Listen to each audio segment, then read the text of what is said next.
What's up? Come into the room. Come into the room, please. Let's do it. Get into it, yeah. Let's get into it.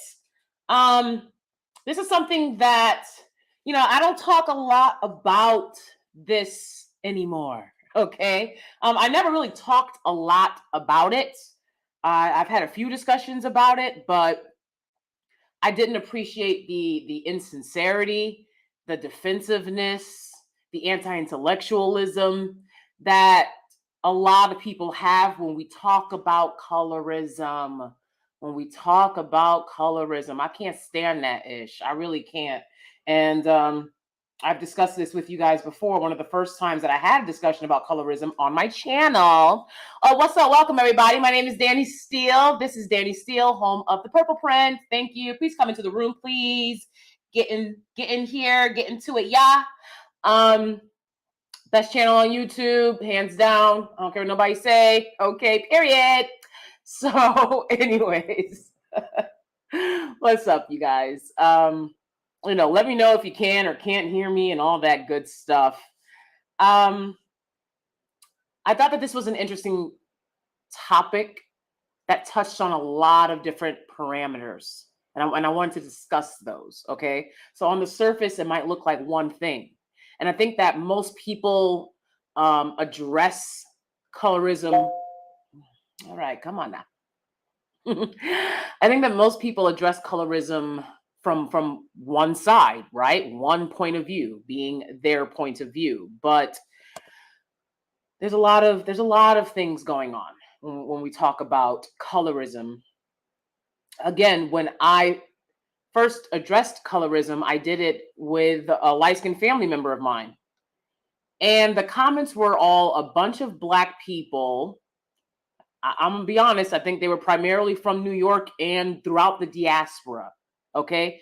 Telling me that this family member who I grew up with side by side with my entire life, okay? Saying she not light skinned and you not dark skinned, right? And just they had nothing intellectual to say about the discussion. Everything was based on what they thought we looked like. Now, this light-skinned family member had just recently returned from a trip. I believe she was in South America. Okay, hot place. Okay, tannin. Okay, so that wasn't the general color of her skin, right? And even if it was, the contrast between our skin colors was a clear indicator that we had different experiences growing up and in this world in general. And that was completely dismissed because people wanted to fixate on what our skin color was. And I was new to YouTube, and people come at you. I mean, they'll still come at you sideways, but they really come at young Black women trying to do something for themselves, trying to make it. I was trying to do something for myself, creating my YouTube channel, and a bunch of self-hating, self-loathing, weird Black people were coming in telling me all different types of negative shit. It was very weird. So after that, I decided, like, no, they can't have conversations about colorism. I'm not going to debate and argue with fools. See, I won't do it. That's why I don't come on here talking about a lot that other people talk about, because I'm not going to debate and rant and rave with fools. You have to have a certain level of intellect to have a discussion with me. And if you don't have it, you can kick rocks. This ain't one-on-one. I keep telling y'all that. Not a DanieSteel, not the Purple Print, okay? This is not one-on-one discussions, right? So I was like, okay, I won't have any more discussions about colorism with them. And I didn't. And there's other people who y'all can discuss colorism with day in and day out. It won't be me. So then we moved on to a video that I did called, "Are you going to tell your kids they're not Black?" Right? Because I was talking about interracial relationships for the people that want to come on talking about stealing talking points. I've been talking about this ish for years. Okay? Nobody cared because I didn't come on ranting and raving and making a fool of myself while I was doing it. So I made a video called, "Are you going to tell your kids that they're not Black?" And because I was in an interracial relationship, thinking more and more about, what do you tell your children and how do you maintain you know, uh, yourself as a Black woman in an interracial relationship, having these biracial children that are, you know, a combination of both of you, but are not either of you, and your children never will be you, right? And I'm thinking about the best way to go about raising these kids, right? Something most people don't do when they have kids, right? They're just thinking about the validation that they're going to get from it. So I'm thinking about how I've been with my husband for going on 12 years. You understand? And how when I was growing up, I didn't have a father. I was a dark-skinned Black girl who everybody told me that, you know, you're ugly and you essentially don't matter. Okay, point blank, period. Especially growing up with lighter skinned family members. That was the message that I received. And I'm thinking about how can I empower biracial children that I will have and still be empowering myself? Well, obviously, it's very clear. I'm Black. I have 2 Black parents. If my child has a white father, then that child is biracial, right? And I've said, you know, I've seen biracial people stating on social media, and this is just what I agree with. All right. I agree with biracial people saying I'm biracial Black or I'm biracial Asian or I'm biracial. And Black people are the only ones that, you know, well, some Black people, either Black people will say, no, they're Black. Or if they say I'm biracial Black, then Black people are like, how can you be Black and biracial? They're telling you the culture they identify with and as. And rarely would it be biracial white. But some of them do pass as white, right? But you have to pass as white to be white. All right. So I'm saying, okay, I've seen biracial people doing that. I'm not a biracial person. So I feel like when they do this, they are acknowledging that there are Black people with a Black experience, 2 Black parents. And most Black people have dark brown skin. That's one of the reasons that they're called Black people, right? The race. Okay. So I said I accept that, and I would allow, I would, you know, teach my children to call themselves biracial and or biracial Black, right? And people were like, "Are you gonna tell your kids that they're not Black? They're not Black?" See, that was before y'all even had any sense of, y'all wasn't having these conversations back in 2014, 2015 when I was saying this ish. Y'all wasn't on that, okay? This whole, you know, we're gonna respond to what we've been receiving. I was a part of that. It hadn't happened yet. Okay? I was in the cut getting my talking points stolen from larger creators. Well, okay. So those are some of the conversations that I've had here on this channel about colorism. Okay, so letting y'all know where I'm coming from with it. You know, this Thandiwe Newton situation is interesting. I always knew her name was Thandiwe or Thandiwe, right? If you're from Zimbabwe and you know exactly how it's pronounced, you can let me know. And she says, well, they spelled it wrong, and that's why they called me Thandie. No, they didn't spell it wrong. You know good and damn well that they were not going to let you be called Thandiwe Newton in the mid 90s, and that's why you did it. But okay, in the early mid 90s, this situation comes out, and I'm seeing people kind of clowning her. And, it's giving Zoe Saldana. It's giving Zoe Saldana. Welcome, everybody that's in the room. Please thumbs up the video and subscribe, because I would like to have a conversation about this with y'all. I'm going to drop the link for real, for real. Okay? I always say I'm going to do it, but then I don't do it. No, I'm doing it. Okay? I'm going to drop the link. And if you have something constructive to say, I would love to hear from you. What's up, Sun Goddess Ari? Good to see you. If you are biracial particularly, but I want to hear from anyone that wants to talk about it. But I'm very curious as to a biracial person's view of this, because I follow biracial people on social media, but I've yet to see a biracial person talking about this. And I understand, I feel like biracial people feel like, well, they have to stay in certain lanes and certain parameters. So, but I welcome you here to the channel to discuss this if you would like. So I see the Thandie Newton situation going on Twitter, and I'm like, what's going on? I've always liked Thandie, how about, we've seen her around a lot. What's up, ROA? Good to see you. Some guy already says, I'm not biracial. I do follow mixed baby pages, though. You are a trip, Sun Goddess Ari.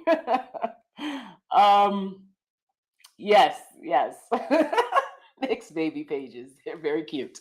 Okay, so. Sorry, you are a trip, girl. She says, and I have some friends that are biracial. Right. I think we all have friends and or family members that are biracial. Right? So this situation, like I said, to me, it's multifaceted, and there's a lot of things going on that should be discussed. So Thandie Newton's doing this movie called God's Country. All right. It was originally a short story about a white guy who encounters two other white guys on his property. All right. Herschel style, get off my property. Okay. And apparently they changed the character to a Black woman in quotation marks and named her Sandra after Sandra Bland. And then they cast a biracial British actress to play the role. So I don't know what audience they're looking for, and I don't know what they're doing with the script. The very few clips that I've seen of it, it doesn't look like something that I'm interested in. Okay. But a part of me feels like she's having this discussion to get people interested in this movie. And I'm still not going to watch.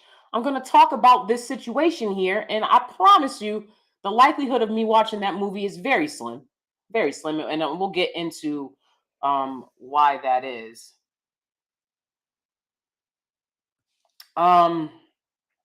So I guess she's doing press for the movie. So let's take a look. I'm going to share my screen with y'all.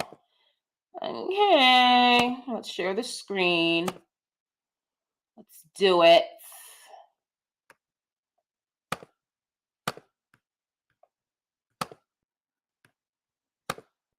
Okay. All right. So we're here. Sharing the screen. All right.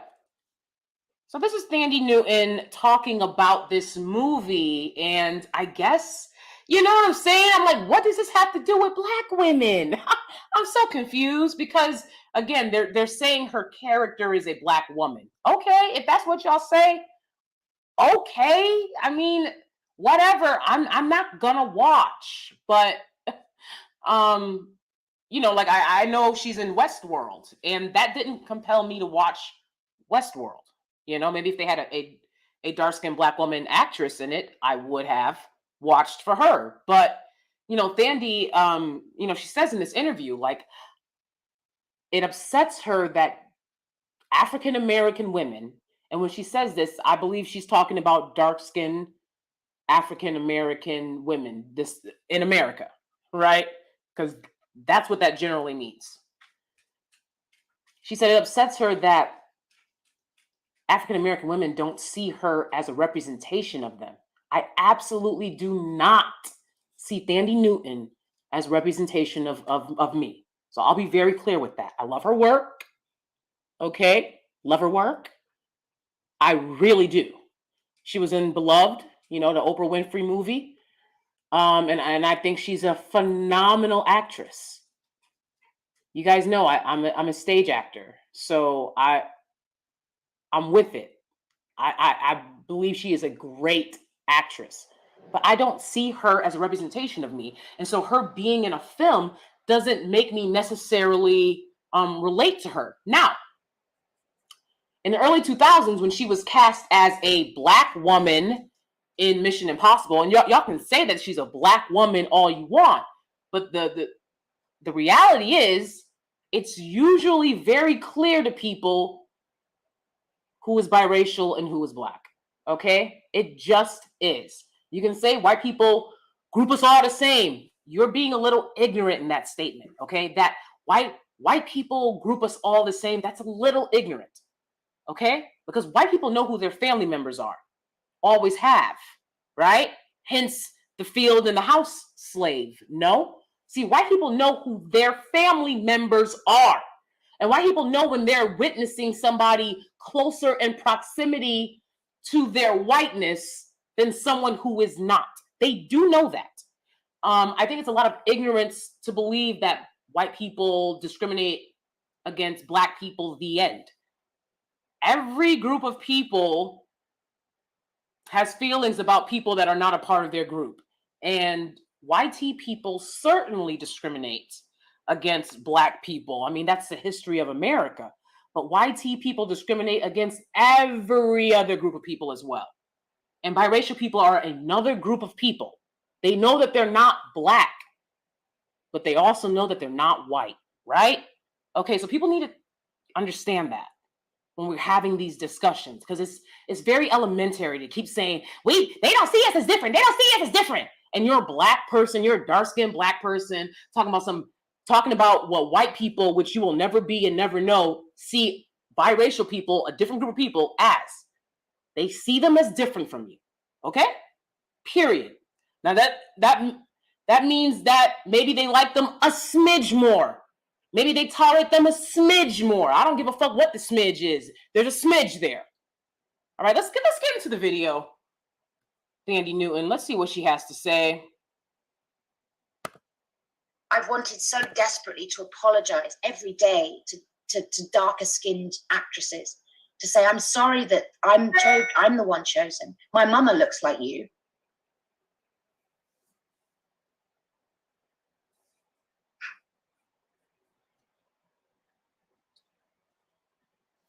My mum looks like you.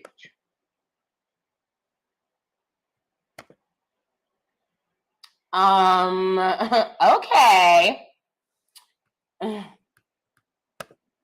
Moni Love says she's not a representation of us. Okay. And she represents, maybe there's people in here. I hope to get some biracial people in here again, because I'd like to hear what they have to say. Maybe if there's a biracial person in here, I'm sure they feel she does represent them, right? So it's like, you gotta know your lane. You don't expect white women to feel you represent them. So why would you expect black women to feel you represent them? Because your mama is black. Who cares? Okay? Again, that's a conversation I had years ago on my video entitled, Are You Going to Tell Your Kids They're Not Black? Now y'all on the they're not black, biracials aren't black train. A lot of people are. There's still a lot of black people that are like, they are black. But a good amount now, it's mostly young black women that I've observed. I'm gonna be honest, it's mostly young black women. And let me tell y'all, young black women, I love y'all. You guys rock. That's not gonna stop black men from preferring them. It's not. You know what I'm saying? So when you're emphasizing that, make sure it's with the knowledge of the fact that if the media keeps portraying black women as biracial, that's leading to your further erasure in this society. And don't center it around, if these dudes are gonna like you or not. All right. I think y'all know how their minds work. All right. They're broken. A lot of them are broken. So hoping for that is a waste of time. Anyways, this is David Matheson. Good morning, Danie. I love you. I appreciate it. David Matheson, thank you. Appreciate you. Thank you for being here. Everyone in the room, please thumbs up the video and subscribe, all right? I need support. I'm going to keep doing this. I'm one of the only rational voices out here, okay? Period. Because you going to say what I want to say. I don't represent Dusties. I don't represent Dust, okay? Okay, it doesn't happen. All right, so I'm not a Dust sympathizer. You understand? I don't sympathize with I was gonna say Dust. I don't sympathize with Dust. So if you're a Dusty, you're not gonna find one thing that I say that you agree with. See, they loved my video about are black women delusional, but they didn't want to watch the video, Are Black Men Delusional? See, we're going to talk about it all, and everybody's going to be held to the fire. You understand? Everybody's going to be criticized. Everything has to be looked at. We don't leave no stone unturned over here. All right, let's continue with Thandie. Oh, hold on. Dark-skinned gentlewoman says she can save those biracial tears. Spare me. Okay. All right. A lot of Black women are feeling that way right now about her. You know, I mean, I don't get it. I'm very confused. I'm like, what's going on? I thought you were playing a role that was a white guy, and what does this have to do with us? I don't know. So I feel you there, dark-skinned gentlewoman. T. Thomas Resurrected. What's up? What's up, T. Thomas Resurrected? Envy says, dark-skinned Black women don't think about biracial women like that. The delusion. Okay. Okay. I mean, I see you when I see you. I see you when I see you. What's up? Why do people think that? I mean, and here's my thing. The generalization. This is a woman, she seems smart enough. You got to watch those generalizations. You got to watch those generalizations. This is a British woman, okay, who has a white husband.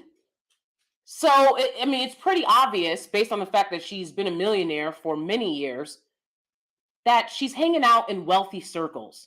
She's hanging out in primarily YT wealthy circles. Who are these African-American women she's hanging around to discriminate against her? Can you tell us? Now, see, that doesn't make any sense. So your generalization, you got to watch that. Because to me, it felt like she was going for an easy target. That's what it felt like. Now, I found some other footage of Thandiwe Newton talking about the casting couch. Okay? And I know what those rooms are like. Ain't no African, those rooms are filled with African-American women. What's up? I can count on one hand how many Black women casting directors or casting agents I've met in over a decade of being in New York City. Who are the African-American women that are discriminating against her? Discrimination, are they costing you jobs? You look like you took every job they gave you. Every job you wanted, whether it was for a Black woman or not, you took it. So no one cost you a job. No one stopped you from buying a home. No one's shutting you out of the popular circles and cliques. I mean, Oprah had you in her movie. When Thandie Newton got Mission Impossible in the early 2000s, I was rooting for you. Okay? We were all rooting for you. So what are you talking about?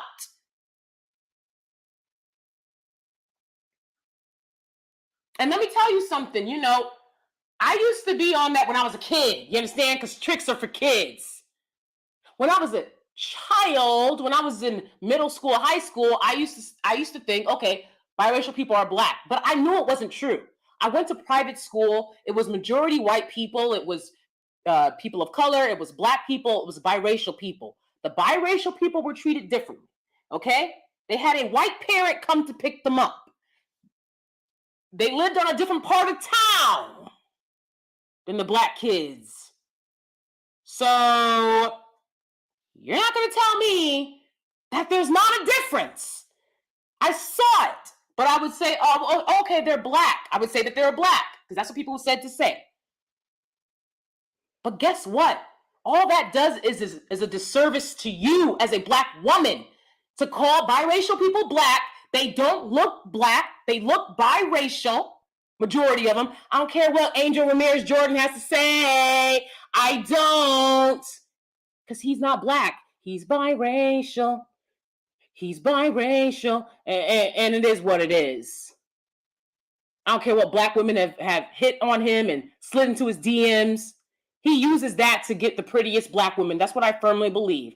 He uses that. I'm Black. I'm a Black man. You don't look like a Black man, bruh. You look like Colin Kaepernick. Okay? Relax.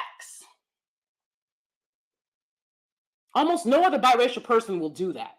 Will push this agenda as hard as people like him do because they understand. They have a non-Black parent.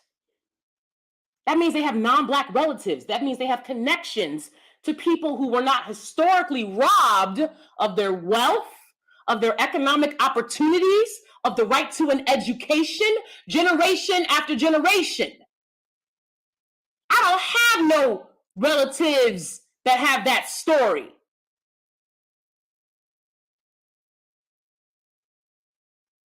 And like I said, it's no hate from me on biracial women, never. Or people in general, never. Never. They're like, why are you going so hard? Does that sound like I'm going hard? I'm stating facts. Okay? Again, I dropped the link. If you have a point that you want to say, come on up. Damn, do I gotta drop it again? I dropped the link. If you're biracial and you disagree, come on up. Okay, and we can have a discussion because I'm curious to know your side. But in life, we can only go from our side. But keep in mind, I'm in an interracial relationship. So I have nothing but, I just did a tribute video for Chesley Christ, okay? I have an enormous amount of empathy for her mother, for her family. It's nothing but love for me. So let's continue listening to what Thandiwe Newton says here. And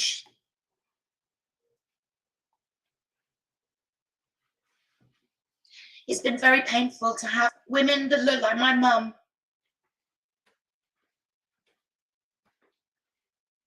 feel like I'm not representing them, that I'm taking from them, taking their men, taking their work, taking their truth.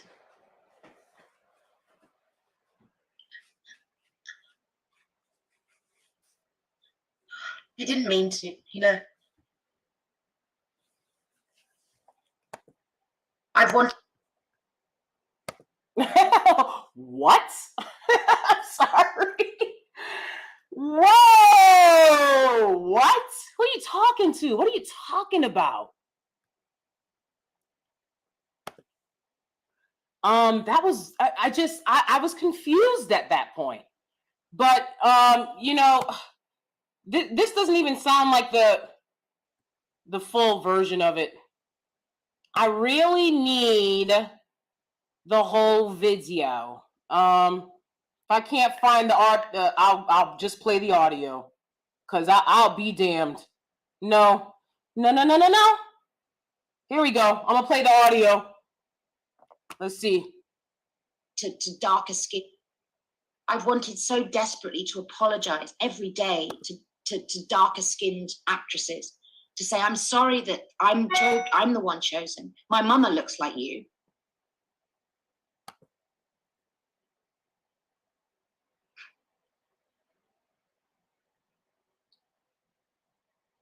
My mum looks like you. And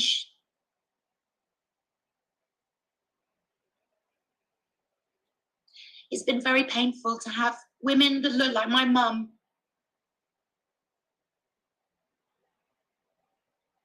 feel like I'm not representing them, that I'm taking from them, taking their men, taking their work. No, this is the same clip. I want to get into what she said about, get the hell out of here. Y'all don't play this whole clip. When the pandemic hit, I really had to rethink. Commercial, sorry, I gotta find it. I wanted so desperately to apologize every day to darker skinned actresses, to say, I'm sorry that I'm the one chosen. My mama looks like you. It's been very painful to have women that look like my mum feel like I'm not representing them, that I'm taking from them, taking their men, taking their work, taking their truth. I didn't mean to, you know. But I do think that any women of colour who, whether they're pale or whatever, who've managed to help other actors, you know, get into this business, we matter. I was worried about my light-skinnedness, because my light-skinnedness has been more problematic than being black. Okay, there we go. There we go. Let's get into it. Let's get into it. She said her light-skinnedness has been more problematic to her than being black. So what she's saying is the ramifications of colorism, because see, what you're not going to do is come on my channel. Please thumbs up the video and subscribe. What you're not going to do is come on my channel and play that reverse colorism, reverse any isms cards with me. You're not going to do it. You're not going to do it. See, what isms cause are a response. Oppressing people causes a response. We're going to get into all of it. But for her to say that her life has been made more problematic because she's light-skinned and not because she's black, she's talking about the colorism within the community now. I think that's bizarre. Again, she talked about being taken advantage of on the casting couch. Was the black community there when that happened? Did that not affect your life?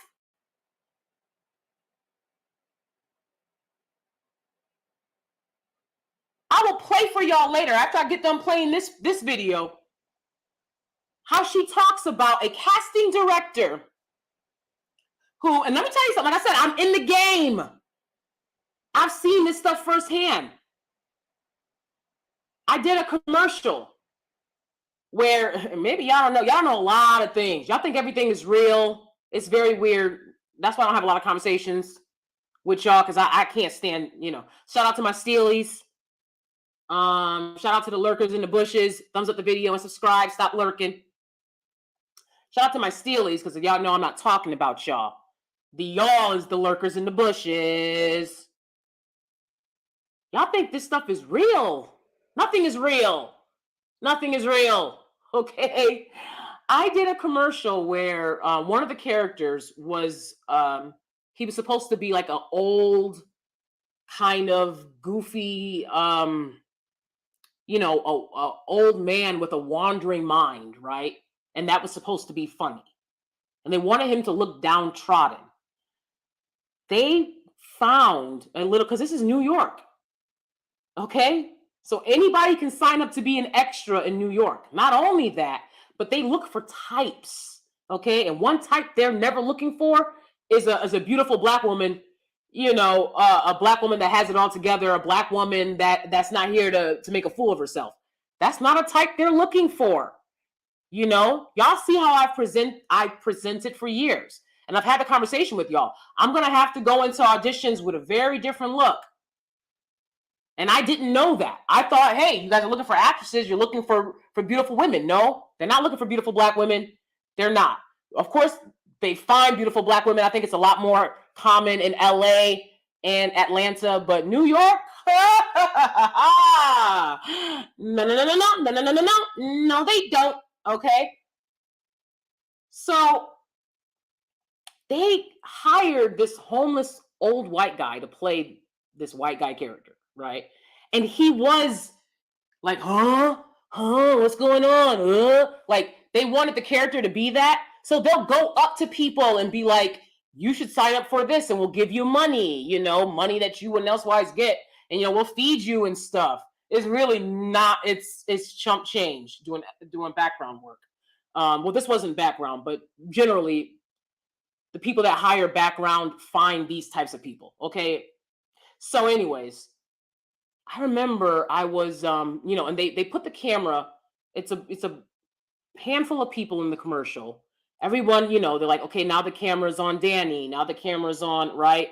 So when the camera's on someone else, you don't have to, you can just relax in the chair. But they need you in your spot to maintain continuity, okay? So anyways, I doze off because they're not filming me, all right? And it's a long day shoot. Anyone that's ever done a film, movie, commercial knows acting period. It's all day work, okay?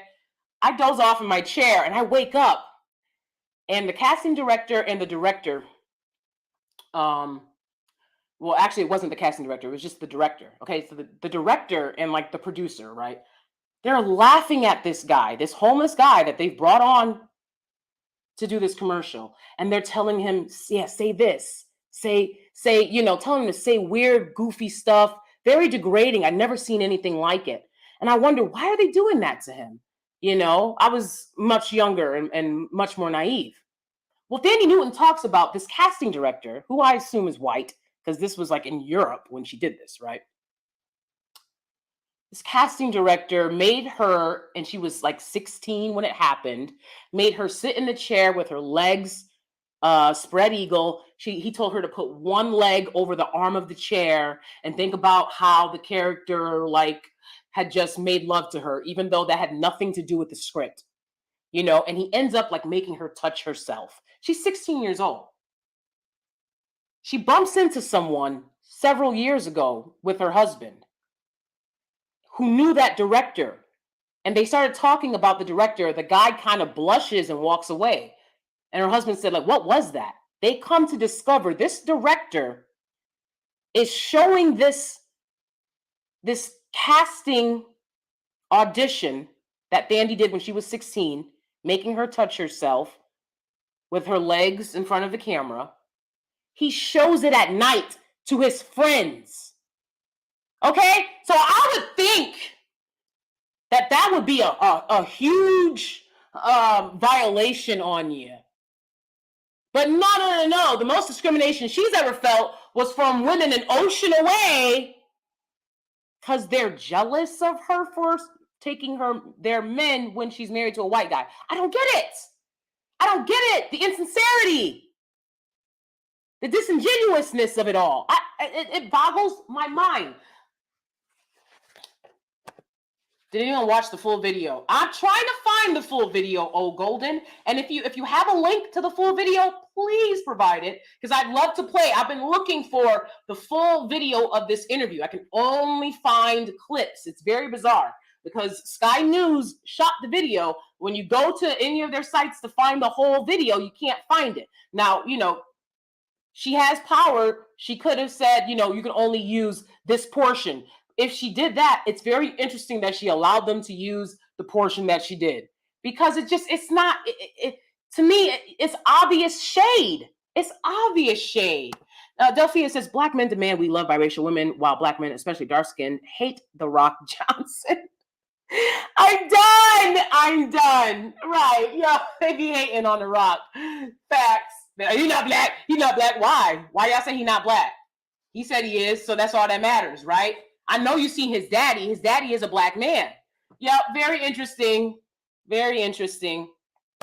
And, it's the women that don't peep game to that feel weak and disempowered and at the mercy of Black men, right? They feel like they have to get validation from these guys and of their blackness, of their very blackness. Right? Get the fuck out of here. I don't need somebody who puts other people on a pedestal and who looks for handouts and ops from other men's patriarchies. You're not going to validate my blackness. It's not going to be you. Okay? My great grandmama did that for me. Thank you. Growing up and surviving through the crack cocaine epidemic did that for me, and raising my father's kids. Thank you. Sitting in church for 6 hours every Sunday of my childhood did that for me. But thanks. It's not going to be some raggedy dusty off the corner. It's not going to be some random dusty off of YouTube or off the block. You'll never validate my blackness. Okay? Life already did that for me. I'm good. It's solidified. Okay? I got the gold card. Okay? I got the gold black card. All right? Black gold. White man husband and quadroon children. Exactly. It's so bizarre. It's like, what are you talking about? Your life doesn't reflect what you're saying.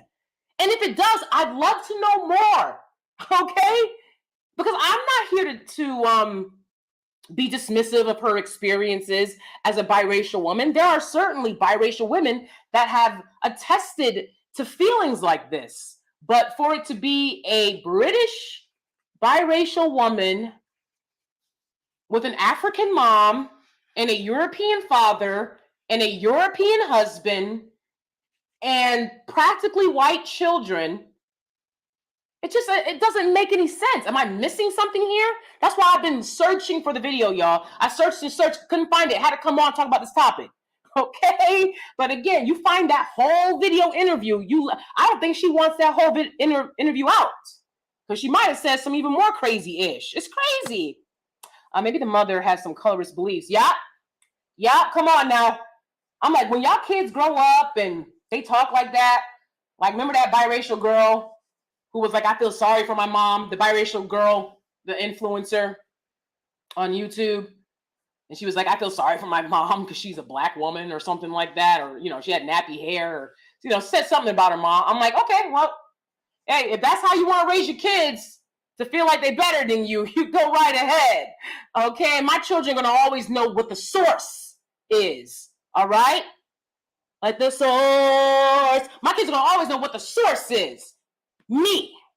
All right. I'm the source. None of this would happen if it wasn't for me. All right. But hey, if y'all want to raise y'all kids like that, go ahead. Go ahead. I think that you can not buy into a lot of the dysfunction of the Black community and still have dignity and still have a high racial esteem. But if you watch my videos, you know that statistically, Black people have very low racial esteem, very low. In stark contrast to their very high self-esteem. It's very bizarre. Because I personally don't feel you can have a true high self-esteem if you have low racial esteem. And that's why a lot of people walk around here looking like clowns, making a fool of themselves. Okay? We really live rent-free in everybody's head. Black men, biracial women, pygmishas, dusties, and so on. They are truly obsessed. Just let us be, right? Absolutely. Oh my goodness. Golden says, I don't feel she has anything to feel guilty about. On another IG page, the Black women were trying to blame white supremacy. I felt that's disingenuous. Black women are not ready to admit that Black men are the cause of this angst between Black women. A very good point, Golden. And since you touched on it, let's get into it, y'all. Again, hey, if you want to have a conversation with me about this, red and yellow, black and white, there, biracial. See, change the song. Change the song. Jesus loves the little children, red and yellow. I mean, that song is racist as hell. They're like red and yellow, black. And I'm like, wow, wow. We're going to change the words of that song, but biracial as well. Okay, biracial as well. Again, I'd love to hear other people's opinions on this. But yeah, let's continue with what Thandie says, and we're going to get into why. Yeah, this has nothing to do with white supremacy. Every group of POC on the planet deal with colorism. Every group. Okay? Even YT people deal with colorism to a certain extent. Not colorism, but, right, they have a sense of fair women are one thing and tan women are another thing, right? They have their stereotypes about that, right? But if you look at Asian, Indian, indigenous groups of people, Latino groups of people, even within the biracial people themselves, right? If you count biracial people as a group in and of itself, and a lot of biracial people do, okay? They don't see themselves in Black people. Let's keep that a buck. They want the glory because they want the money and the cars, and they want that. But when it comes to the actual experience, biracial people will have gatherings. They got their own IG pages. They got their own YouTubes. They got their own social events. It's similar to people that are twins, right? They got We're Twins convention in different states. We're Triplets convention. We're biracial conventions. Okay? So they understand they're biracial.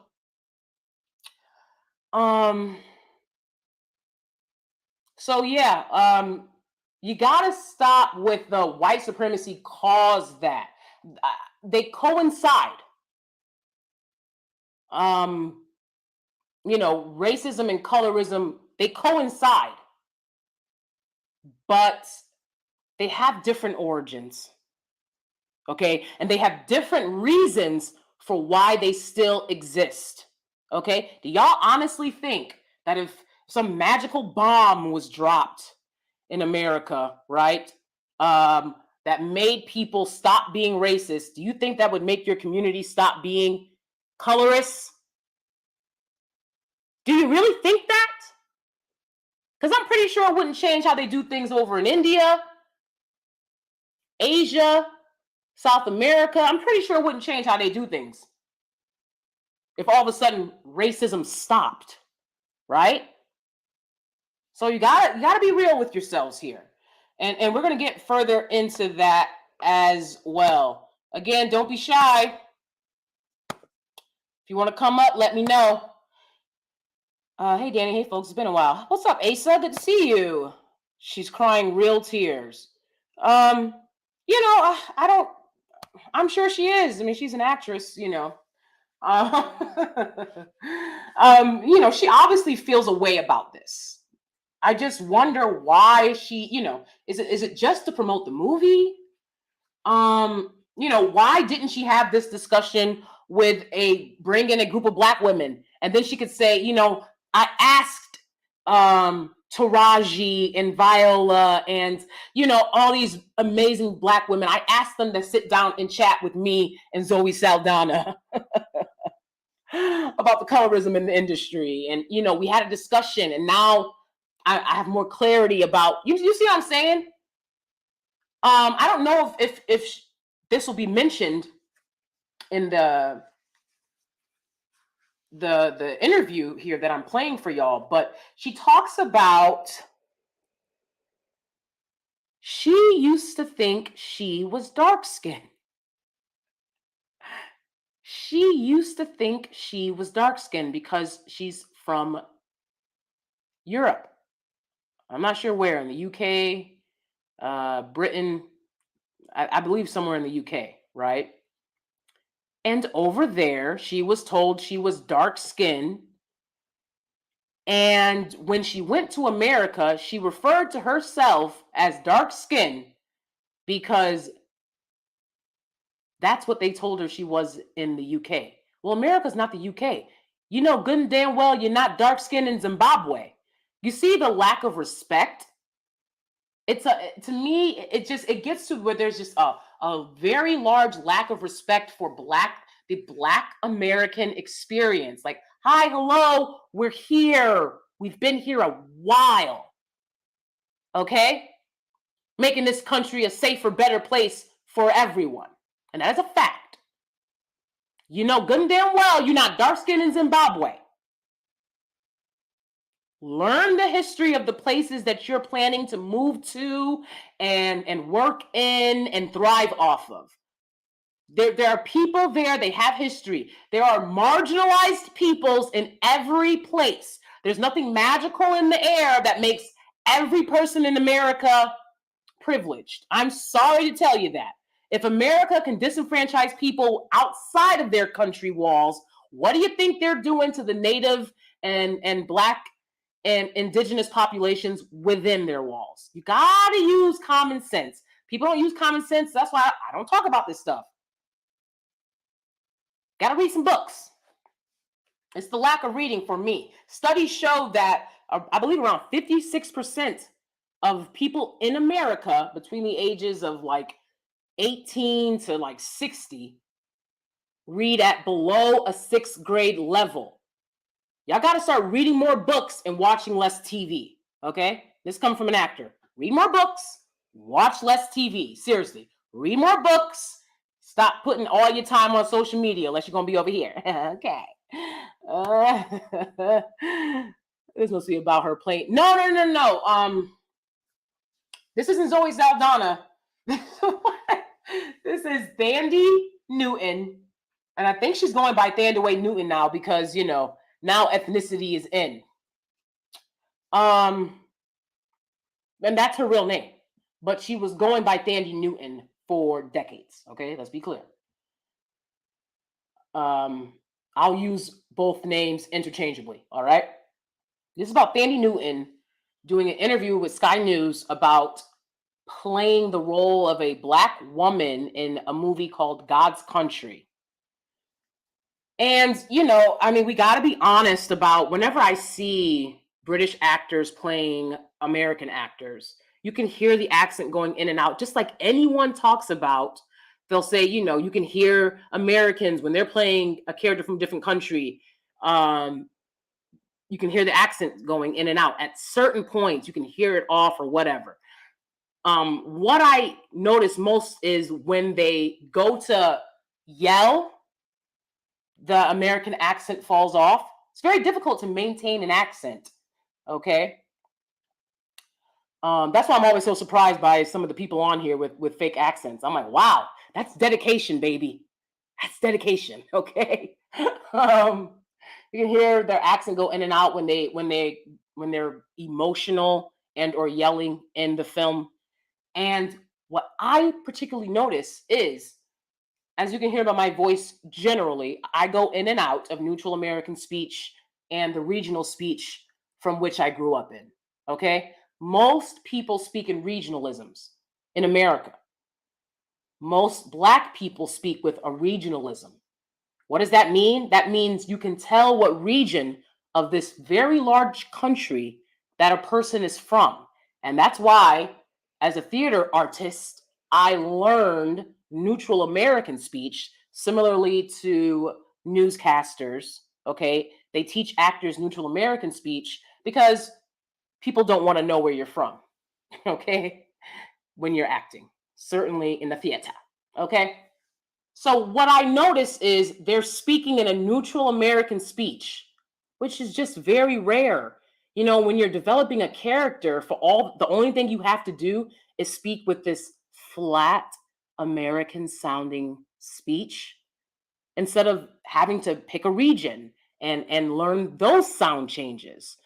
To me, it comes across as lazy work. Okay? Comes across as lazy. So I noticed that in this new movie, God's Country, that she's doing. She has a neutral American speech.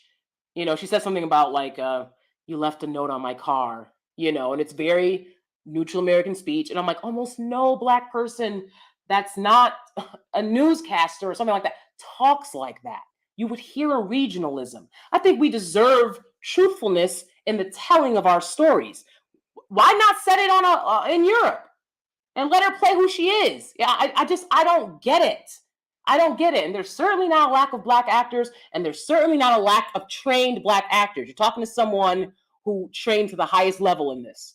There's no lack of trained Black actors. All right. It's just the preferential, the preferentialism, if you will, of the industry.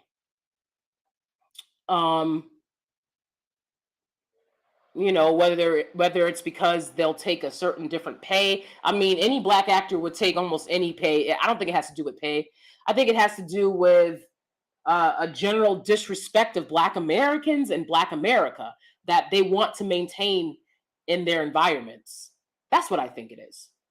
Why Black American actors are often overlooked and not given the same opportunities as Black actors from overseas.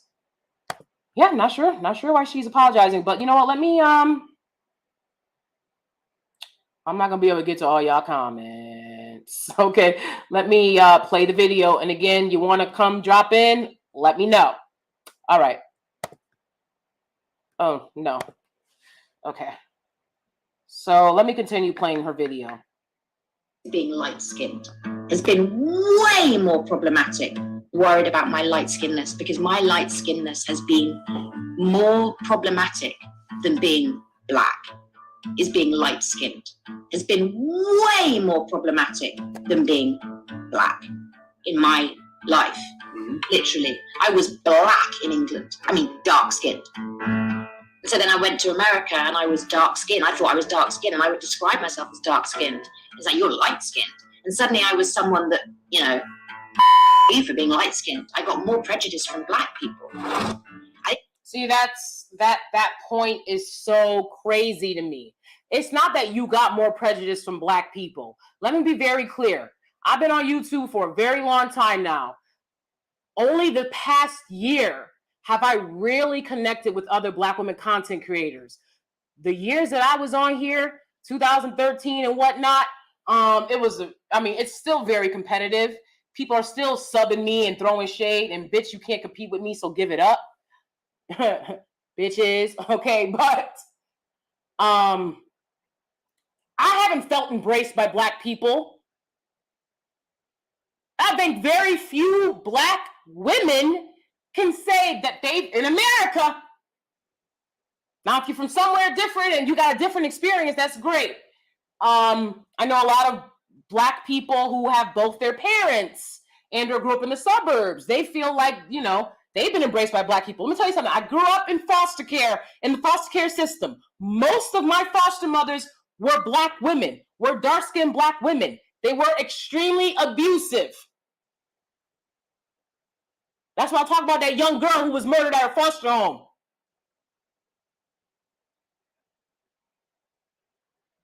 Malala Bryant, I believe. Y'all have no idea what these foster homes are like. And it's Black women abusing Black children. And a lot of them. I don't get on here and talk about how Black people aren't nice to me and blah, blah, blah, because nobody cares when it's done to a dark-skinned Black girl, when it's done to dark-skinned Black women. Nobody cares.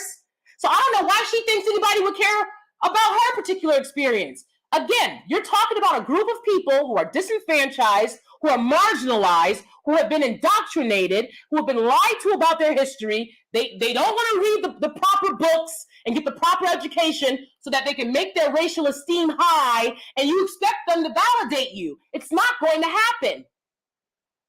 I don't expect people to give what they don't have. Let's start there. And she's much older than me. So you would think she had learned this at this point in her life by now. She's talking about, they said I was light-skinned. So what? Now, I'm not trying to be dismissive of the light-skin experience. Hold on, we got Amzy on the track. Hello, can you hear me? Coco, what's up? Hold on, let me add y'all to the stream. Hey, beautiful. What's up, ladies? Thank you for joining me. Thank you for having us. I'm slightly confused by her stance because I'm from the UK. Mm-hmm. So I know that she's just lying and being extra for no reason. And it's just because in the UK we have a lot of Africans and Caribbean communities, so we have fully Black people that aren't mixed.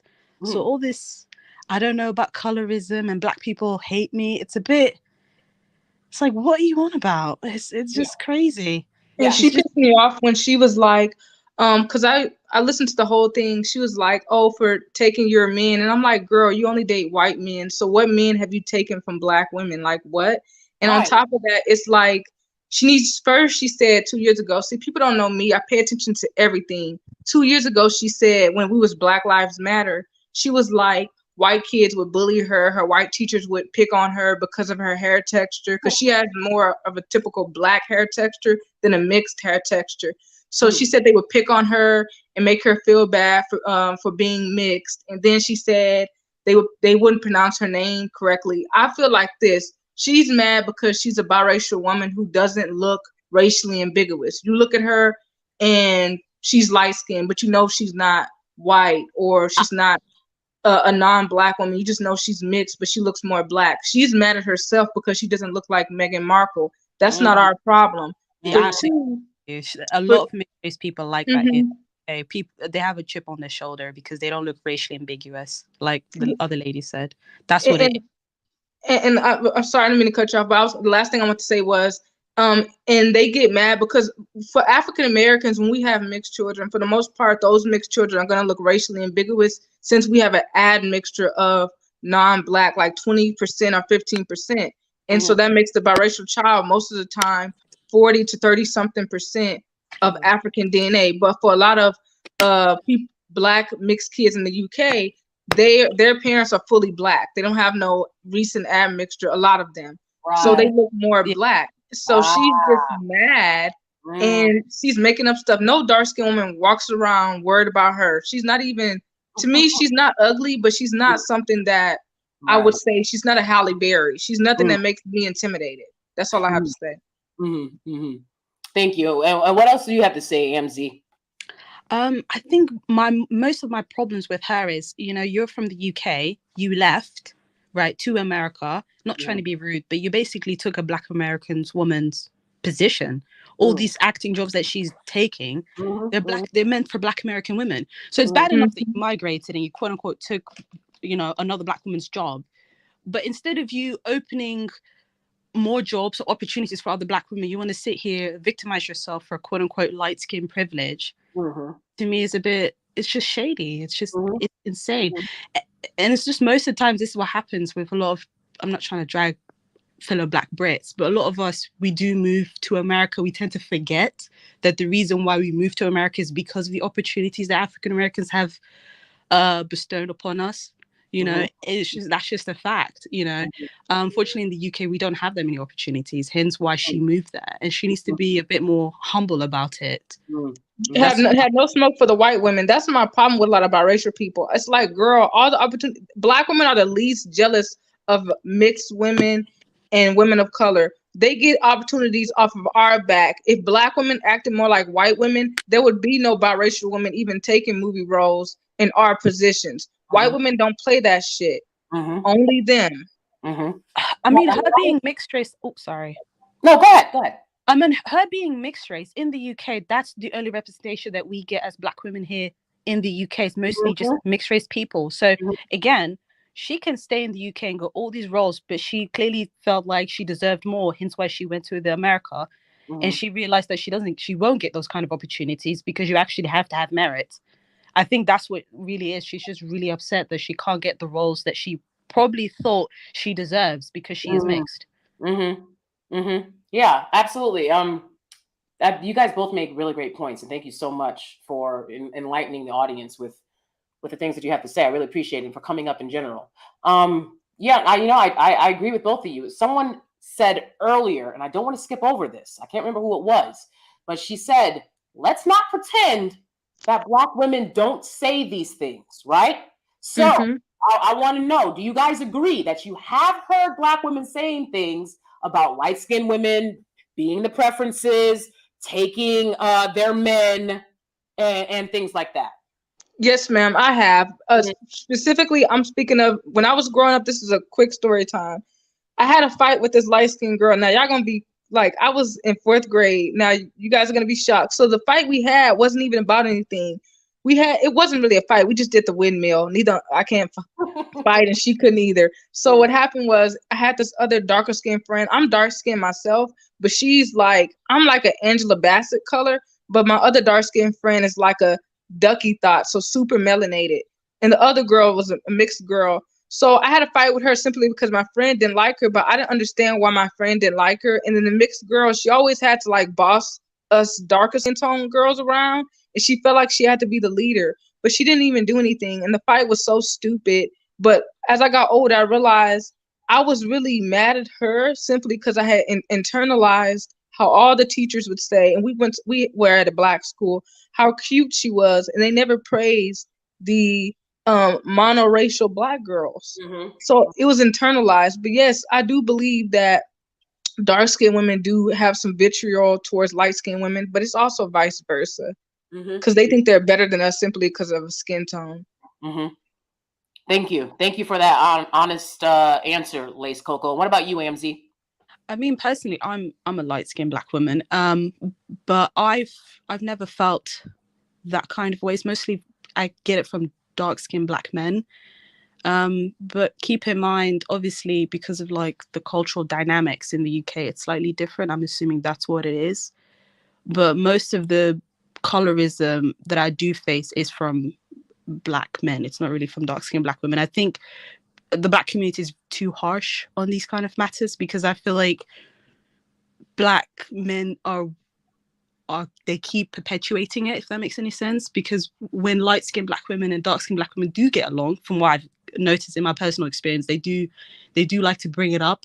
Oh, you're lighter, so you're quote unquote better, or they start showing some form of favoritism to the lighter Black woman. I've personally went through that. I have a dark-skinned little sister, and I always noticed that. So maybe this is true, but I have never faced that from dark-skinned Black women. It's mostly from Black men. I've seen the colorism aspect. Okay, that's interesting. That's interesting. And of course, it's something I can't relate to as a dark-skinned Black woman.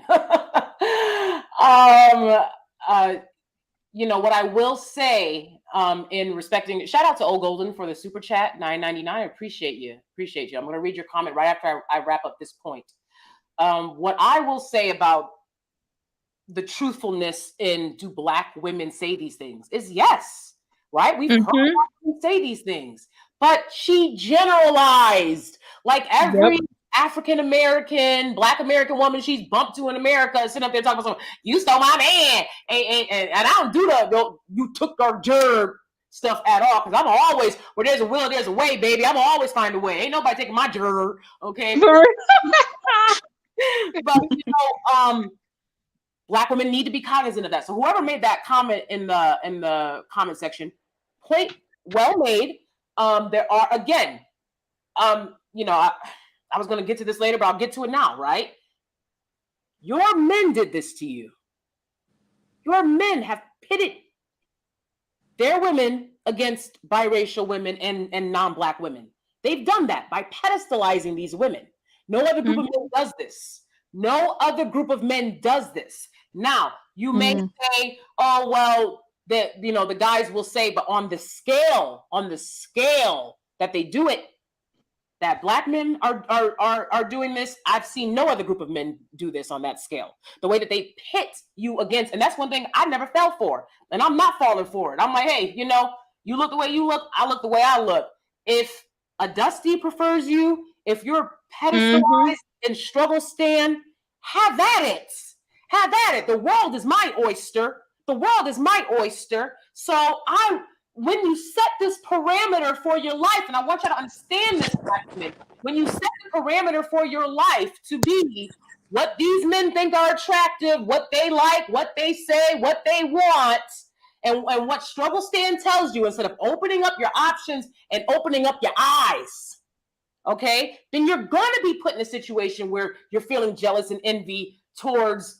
And these are the ramifications of colorism. It is not reverse colorism. It is not colorism that they are experiencing. What they are experiencing are the ramifications of colorism, of the men of your group carrying on. I mean, they hold on to it like it's tradition. They hold on to it like they don't have a personality. This is their personality, to tell dark-skinned Black women that they're not as good as non-dark-skinned Black women, right? And pedestalizing biracial and or non-Black women. So y'all have to understand that. Dwight man didn't make them do that. Exactly. And white men don't even place a hierarchy on biracial women, period. What I've noticed about white men is that when they do date interracially, they don't care what shade the Black woman is. They just date interracially. And my problem with her is that she didn't have no smoke for white women. Like, why are you acting like you? I mean, it's just so annoying to me. Like, she's really annoying. It's like her career is washed up. Now she's sitting on the internet trying to act like every dark-skinned woman is jealous of light-skinned women. It's like, girl. Yeah, she's just being extremely divisive. And again, if she wanted to, she can come back. You know, there's plenty of roles for these biracial women. And to me, you're so entitled. And I know, like, I'm talking to like a bunch of like American Black women, so they don't get the ramification. But in Europe, she is basically the face of Black womanhood, right? Exactly. So it's like, you can stay here, but you felt so entitled to go over there and be divisive. And it's like, Black women are being pit against each other, like you said. I think she's mad because African American women, not to cut you off, we move very differently. It's like, yeah, we get like oppressed here in America as far as like the colorism issue, but we still fight tooth and nail to have a dark-skinned woman and a brown-skinned woman on TV representing us. So in America, we've always been let's not say America is very unique than any other Black demographic around the world, because we talk about our issues here loudly. So I guess she's mad because over there in England, she probably could take a whole bunch of movie roles from brown and dark skinned women and nobody say anything. But if you do, you're told to stop hating. But here in America, we're going to speak our mind. You're not going to take movie roles from us. We want to see a broad representation of every skin tone of a Black woman. I think that's what she really, like I said, I think that's why she's so aggravated with Black American women, because you guys do talk. Also, a lot of us are immigrants, so we have this attitude of bite your tongue. Eventually, you'll get there, but that's not going to get you anything. Do you know what I mean? And Yeah. she's realizing, like, hang on, these group of Black women, they're not going to tolerate that. They're not going to tolerate my snobby attitude, right? And that's why it was just, I watched the whole video. It was just making no damn sense when she said, I would be considered dark skinned in the UK. Like, what are you talking about? There are Africans that live in the UK that aren't mixed. Like, what? Right. So I'm like, now she's trying to erase everybody. God damn. It's like, what? Just because you can't get a role. Like, right. I've been to the UK. It's so beautiful. A large population of African and Caribbean people in the UK. That's how she was made. For her to sit there and be totally dismissive of that these women are the reason that you're even here, dear. That was so bizarre. And before I welcome Black Widow Road to the stage, I want to read O Golden's super chat.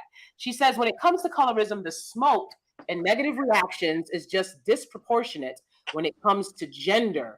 Light-skinned Black women get the smoke from Black women and expected to do something when Black men, especially dark-skinned Black men, are the problem. Absolutely.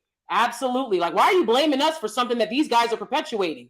You got a problem with this system. The first ones you would go to are I mean, I guess these dusties that are upholding it, and they're, pick-Misha, mammies. I hate to use that word, but because I know some people find it offensive. But at that point, when you're upholding colorism, like a lot of these dark-skinned mamas of dusties be doing, they're so bizarre, they're so weird. I'm like, you darker than anybody in the room, but you telling your son don't bring home a dark-skinned girl because she has low racial esteem. She doesn't like herself. She obviously don't like the way whatever she created looked, and she hoping she can make something look different the next time around. But you don't go to, don't blame these women. That's older women that have perpetuated that bull with their sons. Don't sit here and generalize all Black American women and I'm someone that's trying to have honest conversations about this so that we can, stop the division. You have to respect that everybody deserves representation, and biracial women have been allowed to replace Black women in the media, and it's not right. And that erasure is making dark-skinned Black women's lives much harder. It just is. And again, one of the reasons I decided when I was in high school to stop thinking of biracial people as Black, because I saw that they were having a different experience than me, was also because, these guys will tell you quick, you're not Aaliyah, you're not Chili, you're not Halle, you're not Rihanna. Is that not what they'll tell you quick, right? They not y'all, they don't look like y'all. So then so those guys are the ones saying that. It's your Black women. They're the ones that have told Black women over and over, no, you're not them, right? So why would I continue to look at you as representation? You're just not. Well said, O Golden. Again, welcome to the stage, Black Widow Row. What do you have to say about all of this? Hello, Danielle. Hello to the rest of the other speakers. You guys made excellent points. First off, Thandie, I grew up with watching her because my aunt was a huge fan of hers. I find her more so white identified, not saying that she could present herself as white, but she's never been the type that I've ever seen deep in Black Hollywood. So I don't know what this press release is about with this apology, because who is telling her this, who is talking to her? I've just never really seen Thandie as someone who even talked about controversial topics concerning Blackness, in my opinion. I may have missed something, but her movie catalog, it's very few Black movies. I remember her in For Colored Girls and Good Deeds, and that was just it. When it comes to biracial being Black and etc., I just feel like I don't think she's telling the truth. When she was saying oh, well, I was considered dark. And in my opinion, as a Caribbean, in the UK, there's a lot more Caribbean and Africans, and we have our own dialogues about colorism, but I'm telling you right now, most of the Caribbean would not look at her as a dark-skinned person. If you're Black, identified in the Caribbean, Afro-Caribbean specifically, we don't see her as dark. So I don't know who is calling her dark. And I don't know if she tried to call herself white and white people said hell no. But that line really threw me for a loop because I'm like, wait a minute, she is not dark. And who is calling her that? Third, I feel like, yes, a lot of the emphasis is on Black men and their desirability politics around light skin versus dark skin. And I do think too, Black women, I do think we kind of overemphasize it because of the fact that the collective of Black women, for the most part, do desire Black men. So, of course, they don't want to take their anger out on the Black man, so they'll go to the light-skinned women sometimes. I have seen that. But overall, I think the emphasis is more so on the Black men because, A, they need to be the ones to course correct. It's not a light-skinned woman's fault for her to be the preference. Like, we can't, not we, I'm not light-skinned, but they can't really change the fact that they're the preference. You know what I mean? They can't. And then also, I don't believe that biracial people are Black for me personally, but that's because I'm Haitian American. So we do kind of like separate that. A biracial person is not the same as a like person who is Black with two parents who's Afro-Caribbean. Even if you supposedly have like a great-great-grandfather who was white, like, no. So I just do think it's quite interesting also how she's saying this now, but she's always been white identified and she really hasn't embraced her multiracial identity either, which is weird. So when I look at her overall associations, it is very confusing. I'm not gonna lie. Like, as I was hearing it, I'm like, what is she even talking about?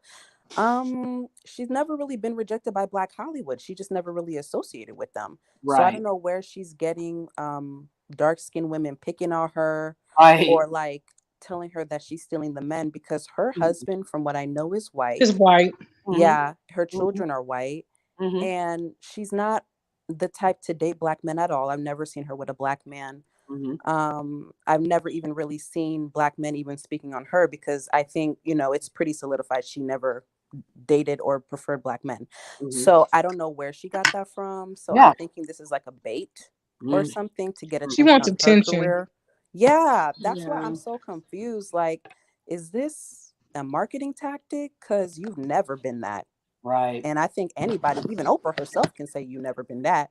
And Oprah knows all the Black people. So exactly. I told somebody in this life, I prefer to be like Oprah. Not in a lot of things, but I want to be like Oprah. I want to make my damn money and mind my goddamn business. Because these people are full of crap. And to speak about that little line lady, she probably mad because her daughters that she had with the white man, they look biracial, they damn self. So her mother's DNA is very strong. That African DNA stretched, honey, because they supposed to only be 25% Black. Yet them kids look like they straight up like biracial, like her children. So I'm like, woo, her, like she I think with her heart, she has identity issues. I feel like she's a liar. Agree. She grew up mostly around white kids, white women. So her whole life she wanted to be a white woman, and she does not look racially ambiguous. Neither do her children that she had with a white man. And because her career is falling off, she's trying to pander to Black women, and it's not going to work. And I want to say this one thing to this crazy Black woman. She talking about, she pro-Black, y'all, talking about this is why Black women don't need to have biracial children. Look at this. These biracial kids are out of control. I said, well, ma'am, how is that the case when y'all raising Black daughters to not have any self-esteem? That's true. I can't. Got that right. Yep, that right there, absolutely. And again, I'm not going to generalize all biracial people because I've spoken with biracial people that are very well versed in who they are and who their parents are, just like my children will be. This is a situation clearly where, you know, she talks about, again, I told you guys that casting couch story of hers. She was 16. So where was her mother and father when this happened? So she's been left to the wolves for a very long time with, I guess, an idealistic mother that thought moving, and a lot of people think this, that moving their their child into a white country or a white neighborhood is going to be some automatic barrier of protection for them. And it just leads to different things to have to worry about. But let's continue listening to this video of hers real quick. Could I add one more point before you start? Sure, go ahead. Oh yeah, and I just wanted to say too, has she just embraced being multiracial, I think it would just open a lot more doors for her, especially in this time. Mm-hmm. And I'm only saying that because of the fact that even growing up, a lot of the actresses we knew as Black were actually mixed and biracial. Yes. You know, like Halle Berry, Yep. Vanessa Williams, and all these Mhm. things. Mhm. I'm wondering if it's because she is very fair. And I'm not saying Halle Berry and Vanessa, you know, are not light, but they're more on the darker side. They're more on the quote unquote looking more Black side. And that's just, you know, subjective to where you come from in the diaspora. But it's like she should just embrace the fact that she is biracial and that, yes, you do see yourself. You just don't see the self that you want to see, which is more white leaning. And, you know, well said. And on top of that, you know, I think about Nia Long. Nia Long would have been a great pick for Mission Impossible. With Tom Cruise at that time. She was popular. She was hot. We related to her. Yeah. Jada or even Jada Pinkett at that time. So I think that this is what Black people need to understand when I talk about indoctrination. Okay. Now, we all love Halle. I love Halle. But y'all have to understand something. There was a reason she kept her hair cut short for decades. Okay? Yep. And it wasn't because it was in style. Okay. She was one of the only people wearing her hair that short. Why? And, you know, Nia Long had it short. Angela Bassett had it short too, like that at one point. Why? They like Black women with short hair in Hollywood. But more specifically for Halle, if she grew out, you can see her long ringlets to this day. She's got a very loose curl pattern. If she grew out her hair, y'all think that I wouldn't have related to her in Losing Isaiah, one of the greatest movies of all time. Okay. True. But I thought she was a Black woman. I was a kid. I thought she was a Black woman. I grew up under those types of circumstances. I grew up back and forth going to court and the parents losing custody and drug abuse and all of that. That's why to this day, I will say she should have won an Academy Award for Losing Isaiah. It's one of the greatest movies of all time. But she was a biracial woman. And actually her hair was longer than it usually was in that movie. They had it like in a bob. Okay. But generally she didn't grow her hair out long. She didn't floss those ringlets. That's her natural hair. And they remember there was a show on OWN that they were doing that was based on the lives of the two creators of the show, which were two light-skinned Black people. And they cast a dark-skinned Black man to play the light-skinned Black guy. And they cast a biracial woman to play the light-skinned Black woman. Okay. And one of the first things she said, which I was like, "Ooh, you let it out. You wasn't supposed to let it out." But she said, when they called me, one of the first things they said was, "You're going to have to cut your hair." And she was confused about that because the woman that the character's based on, her hair wasn't that short. Why did they make her cut her hair? So that y'all wouldn't see their ringlets, their loose curl pattern. Okay. You have to understand how you've been indoctrinated. This isn't some innate thing. We can see with our eyes a biracial person and a Black person. We've been indoctrinated to tell ourselves that biracial people are Black because white people prefer that proximity. Okay? Because they don't ever want to have to apologize for making a race joke. They don't want to ever have to apologize for you being uncomfortable. They don't want to have to deal with that. So they're always going to find the closest thing to Black. So see, if you do that to me on set, we got to have a discussion, you know, or HR. Okay? So you see, they don't want to deal with that. So keep those things in mind. It's not even your fault when you were a kid growing up. You were made to believe that biracial women were Black. You know what I'm saying? It's very bizarre. But yeah, let's continue on. I was going to play Drake. Oh, Lord. Okay, so let's continue on with this video. It's very short. I just want to wrap up listening to what she had to say, and then we can discuss the rest of it. All right, let's continue. And I thought, you're my brethren, what's happening? So interestingly, I now realize that internalized prejudice was stopping me from feeling like I could play this role, when it's precisely that prejudice that I've received. It doesn't matter that it's from African-American women more than anyone else. It doesn't matter. I received prejudice. Anyone who's received oppression and prejudice feels this character, right? So it's actually, I love the fact that I overcame that. And it was these guys going, you're the one. You're the one. All I'm saying is before you park on someone's property, you have to ask. I just thank God that my light skin didn't stop that from happening. I'm so, that it didn't. I'm sorry, these are light skin tears, y'all. Oh my God. These are light skin tears. I thought it was real too, but I'm so embarrassed to be light skinned sometimes. Honestly. I can't. I mean, one thing I will never allow, because like I said, I grew up with light skinned sisters, and you wasn't allowed to make fun of my sisters and do that. We grew up in the hood and people would be like, y'all talk white, y'all sound white. Now I sounded whiter than both of them. They went out of their way to do the, I sounded whiter than both of them because I was like, what you gonna say to me? They called me Debo. Oh, when I was growing up, okay, for a reason. I was like, I didn't talk much, baby. I just got to it. Clappity clack clack, okay? Get the strap. So I never have tolerated this divisiveness of treating light-skinned women wrong, bullying them.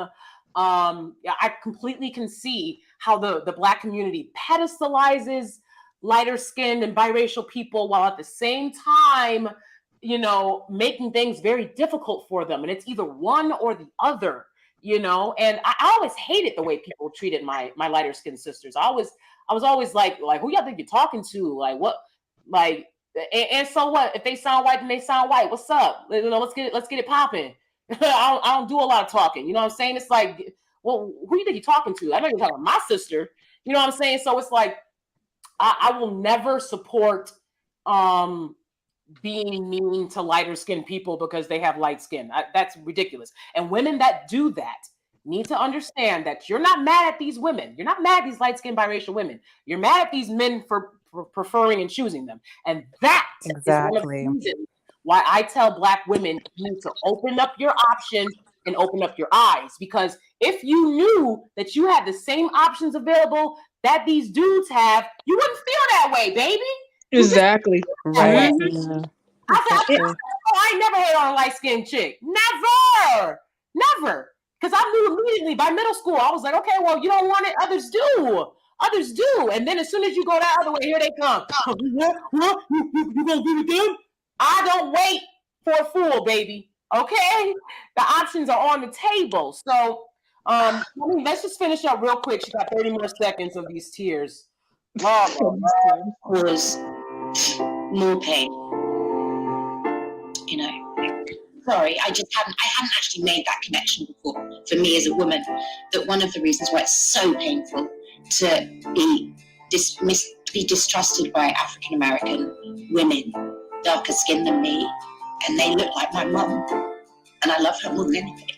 And your videos playing like all these pictures of her with her mom. I ain't never seen her mom until today. Never. Okay. I really think that she is trolling and playing a game here because it's not like she'll just say anything in an interview to get people to come see the movie at this point because it doesn't make any sense. Honestly, she hurt herself because now one thing that Black women hate, and I know that we're saying that right now, is when you try to make us seem like we're the most villain women in the world and we're just the most hateful women in the world, and we already deal with a lot of colorism within our community, and all she did was just alienate Black women from watching her movies. Let's be real, white women are not going to go watch a movie about racism, and that stuff is weird. Who want to watch racism movies all day? Nobody. And somebody Ola B, I know you're gonna read the super chat, but I want to say I think we missed it, but he said something, or she said something so good. She said that what's her name? Her name, I don't know how to say her name. She said that she had no problem cashing that Norbit check, which is the most colorist movie there is. And that movie was very colorist towards heavy set, darker skin tone women. The fact that Eddie Murphy put on a fat suit and pretending to be a dark-skinned woman, calling herself Refusia. That movie was very racial. And she needs to talk about that shit. If we don't trust you, bitch, it's because of that movie, Norbit. Wow. I forgot about that movie. I never saw it. That movie. Wow. Oh, you're gonna be mad if you watch it. Oh, you're gonna do a whole. Yes. Wow. Has anyone else here seen that movie? Is that Big Mama? Is that Is that something Big Mama with Eddie Murphy? It's not Big Mama. See, y'all all gotta watch it. It's called Norbit. It came out in 2009. It's a very disgusting movie. Y'all just have to watch it. I'm pretty sure you can just get it off of YouTube. So if you guys watch it, just do a review on it. It's a tragic movie. So the overview is it's this young man named Norbit, and he was in foster care. He meets this girl named Kate. When they're children in the movie, she's a brown-skinned girl. But as they get grown, for some unknown reason, she turns light-skinned. And Norbit is Eddie Murphy's character. He's a nerd, but he's very smart. So problematic. He meets this fat black lady named Refusia, which it's really him in a fat suit, dressed up as a heavyset, dark-skinned black woman. And Refusia fits all the stereotypes. She's loud, she's ghetto, she beats people up. And in the movie, Kate saves him from Refusia, and he leaves her alone. It's very much. Y'all ever seen that Aston Martin music video? Yeah. And Rick Ross is sitting on the car. He got a light skin, look like, and a dark skin sitting side by side next to him. And he's like, I'm gonna get this car.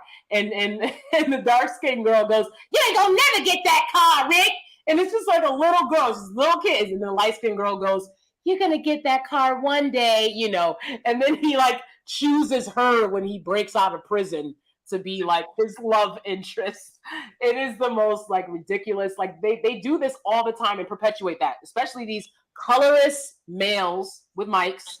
Okay, they are the ones that are doing this. And she's mad at black women for responding. I mean, she can't walk a moment in these women's shoes. Again, it ain't my shoes, baby. I don't feel that way. Golden says, seriously, I think the women on the panel are ascribing motives to her that I don't hear from her. You know, I mean, you don't have to hear it. It's her actions. Golden, listen. It's her actions and what she's chosen to say and do. We don't have to know. That's like saying, like, oh, to be colorist, I have to say I don't like dark-skinned women. She has no dark-skinned black women friends. Colorist, like that's not ascribing anything. The only black woman she knows is her mom. Every movie she did, she wanted to play in a movie that had a majority white cast until a few years ago when her career dried up. She married a white man, only dated white men. It's not our fault that she looks like a black passing light-skinned woman. That's not our fault. She's projecting. And from her accent, she's from London, and there's loads of black people there. So what excuse does she have for her not to have any black friends or black associates? She's been clearly she doesn't like being black or black passing. Exactly. And that's fine. But as a black Brit, I just can't stand this diaspora thing where it's like you go into America and you just want to be divisive. Take the blessing, take the roles that you clearly had no problem in, and keep it moving. Why must you be divisive? You know, we only have each other. That's why I'm so annoyed about it. Yeah, for her to point out African American women have discriminated against me, and we are a marginalized, underprotected, underserved group of people, and we're at the mercy of all of these other groups in this country. And for her to point us out and single us out like that, I thought that was foul as hell. I'm like, exactly. It looks like it's an easy target. It's an easy target because it's so conniving, and I don't know. Go ahead. I'm sorry. I find that very conniving and very. I agree. Because, like I think one of the ladies in the panel said, "Why don't you go after white women?" Exactly. If you really have a problem, why not? Or why not black men? Because they're the ones that are giving you this quote unquote privilege. Exactly. I mean, there was a white woman in the casting room when she was 16 when the guy recorded her touching herself and he plays it at his house for all his friends to see and laughed at her when she was 16. She said there was a white woman in that room. But there's just no for anyone. But it's like, well, this is the group that you can pick on. So go ahead and find something to discriminated. That's a harsh word. Say it again, Queen. You're not in our faces. So what? I don't understand that. I think it's because Black women are very sympathetic because, like, especially Black American women, what you guys went through. So she feels like she can get a quick apology from you, even though you haven't done anything. Mm-hmm. Even though, if you think about it, you guys kind of open the door for her, right, as a foreign Black person. Right. But because of her ego, right, her bruised ego at that, she wants an apology for what we don't know, but she wants it. I will kiss a monkey's ass before I apologize to her or even get on any. Like, honestly, from what I see from a lot of Black women, they saying that she canceled. They won't watch any of her movies because I do feel like you picking on the weakest demographic in the world. Black women have no socioeconomic status to even discriminate against her. If that was the case, how did you get all these movies and become a millionaire? Taking care of your broke white husband. Where I came. But nobody ever bullied Thandie because, again, she's always been white identified. You know what I mean? Like, it's weird, and maybe it's just for me, but like, it's very weird to come out the blue and talk about Black women when your whole catalog is not even Blackness in general. Like, you never hit the headlines for anything Black for the most part. You literally show up in movies and we'd be like, oh, there's Thandie. And then that's about it. Okay, so Golden, like, I guess you a light-skinned woman because, like, you sit here thinking that every dark-skinned woman, let's be real here. I want to keep it a buck. So we're going to act like in this world that light-skinned women don't walk around and automatically think I'm better than that brown or dark-skinned woman because I'm light-skinned. If a man chooses a dark-skinned woman over a light-skinned woman, some light-skinned women with shit bricks. We have to be honest here. Yes, some dark-skinned women do pick on light-skinned women due to the fact that we think that they're better than us or whatever, some internalized self-hatred. But do light-skinned women have a superiority complex? Yes, they do. And you're not going to tell me otherwise. Because if they didn't, you wouldn't see this lying, trashy woman sitting on national television, crying and crap, talking about African-American women bullied her, despite that we made her a millionaire. Please, out my face. And it's the triangulation too. Like, it's like the whole, like, well, they're not necessarily innocent, but they're not victims either, you know? Like, I have seen plenty of light-skinned women and plenty of biracial women who do try. I have two biracial nieces, and I love them with all my heart. And one day, my little niece was telling me, she was like, Auntie, they call me Auntie Coco, told me somebody was bullying her at the school. And I went up to the school, you know who was bullying her? 2 little white girls. So, and her school is predominantly white because my brother, he's a welder. So him and his wife, they live in predominantly white neighborhood. But the point is, it's like, I love my nieces. And do I know that they're going to be treated better in society than my dark-skinned nieces? Of course. But do I know that they also will face problems due to the fact that they are women of color? They're not fully white. Because the thing is, with mixed women, when it comes to society, it's like a revolving door. Mixed women are treated better based on if they're racially ambiguous or if they just look like light-skinned women. In the Black community, mixed people are praised, but when you go to the Mexican community, nobody's praising a woman that's half Black, half white, because you have Mexican women. They're not half Black, half white.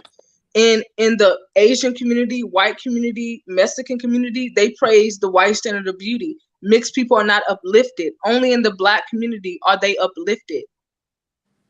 But they don't want to talk about that. You can't even get a home in Japan unless you have a Japanese name. So that's one of the reasons why Naomi Osaka took her mother's last name. Mm-hmm. So there are countries where they're not letting biracial people erase their exactly. Okay, and when you decide as a white or Black or whatever ethnicity or race you identify as person to procreate with someone outside of your race, you got to keep that stuff in mind. But what do Black men do? What do Black men do? We see it time and time again. They tell their kids that they're Black. You know how many white people are out there talking about my son's football coach told me to say that he's Black. I don't care what your son's football coach told you that he was. He's biracial. He came out your white womb. Okay? And you're going to that's why these kids are on TikTok, these biracial kids losing their minds, predominantly white mothers, because they'll just listen to some Black man tell them you have to say that the kid is Black. And the kid's coming home to your white behind, the Black daddy ain't there. He's coming home to the white mom and the white grandparents and the white cousins. Yep. And you're sitting there telling him that he's Black. When are y'all gonna make your kids feel accepted? I hold the white people who are in these interracial relationships, who are having these biracial kids, where's their accountability? Everything's on Black women. Black women wasn't even around you. And they get steered to us because Black men will never let a biracial man erase them. And that's what's so messed up about it. Like, my thing is this, and I'm coming from a very, very, like, you know, different angle with this, maybe. But as a Black woman who is unambiguous, I don't have curly hair, 4C hair, you know, I'm darker skinned. And on top of that, like, I'm Haitian American. This is like the blackest country in the Caribbean. So most of us are dark skinned. I'm saying this from this place, but as a biracial or mixed person, you are not Black, as is you are not white. Right. Unfortunately, white people decided to create the one drop rule to gatekeep you out of wealth and resources. Yep. So I understand where sociologically that, you know, the confusion may start, but genetically you do have part of their DNA in you. Like, even when you go to the hospital, they do ask if you are mixed, you know, or biracial. You get different treatment than a Black dark-skinned woman. It is what it is, because you have a different, like, blood, you know, you have different DNA, you know. So it's like the fact that, like, you as a biracial woman, it's like it's giving confused, right? Because you identify as Black, right? But then you want to say that we can't speak on your experience because we're not biracial. So then create your own spaces, because obviously we are not the same. You say that you're not a different type of Black. You're not Black. Let's start. You don't see her biracial brother crying on TV talking about he got bullied. And this is why I say I feel more comfortable, and it's crazy for me to say that as a woman, but I feel more comfortable around biracial men, even the ones who have white mothers who date white women, than I do around some biracial women. And it's just because biracial men, they move differently. They just, I don't know if it's a men dynamic, but no, they it's don't, because they know they cannot take a Black man's space. Yep. They know their place in society. I think that's what it is too. Because see, that's how you know Black men are full of space. crap. They gatekeep. When they found out The Rock was gonna play some fictional character, John Henry or whatever, they went off. Oh, he not Black. I'm like, oh really? So he can't. The Rock can't play a Black made up character. But I mean, like, it's just so fake to me. Like, Black men really try to act like they're not colorist or mean towards light skinned men. Yep. But want Drake Black is a good women to just example. accept eraser. Go ahead, Queen. Wait, I wasn't done with my point. Oh, sorry. Go ahead. I just wanted to say too, like, it's like, obviously you know that there's a separation because you don't have the same experiences as us.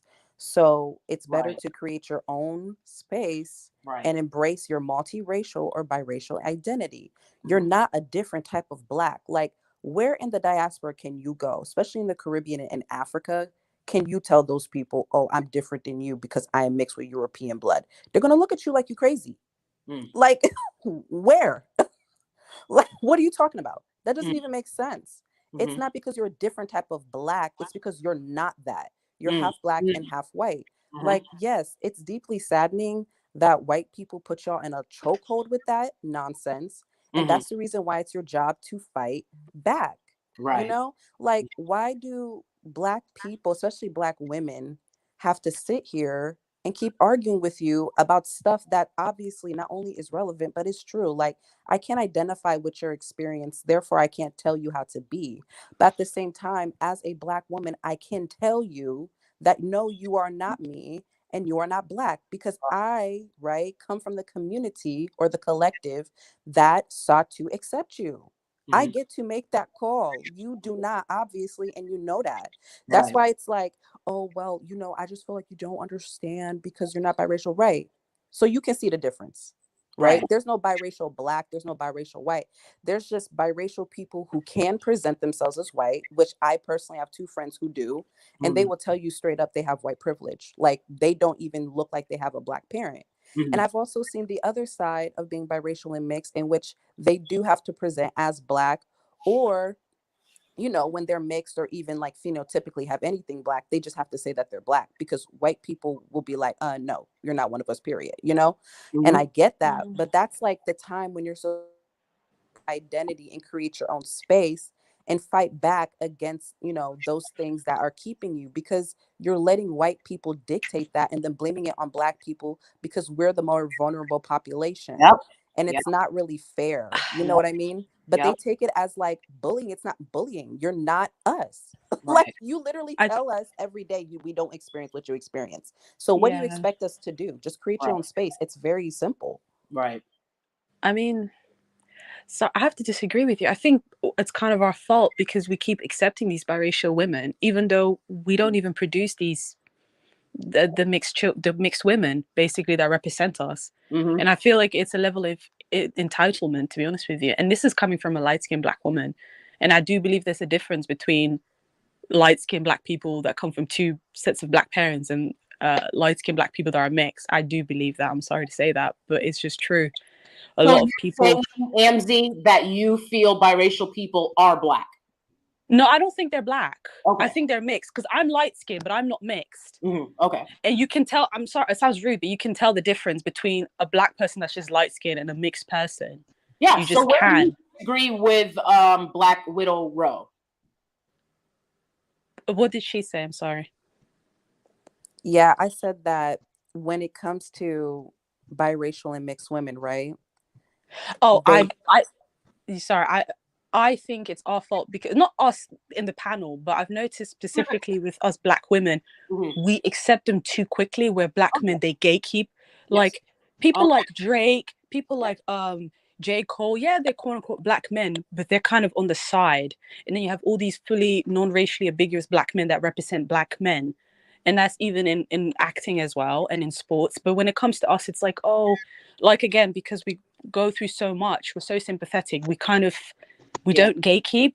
Yeah. And they notice that and they view that quote unquote pathetic, hence why she feels so entitled by the roles. But what I'm saying is that we're not the primary proponents, and that's not where the root comes from. Like, I think we are though. No, because I don't Black think so, women because birth hold Black men. hold on. Let me hold on real quick. I want to clarify.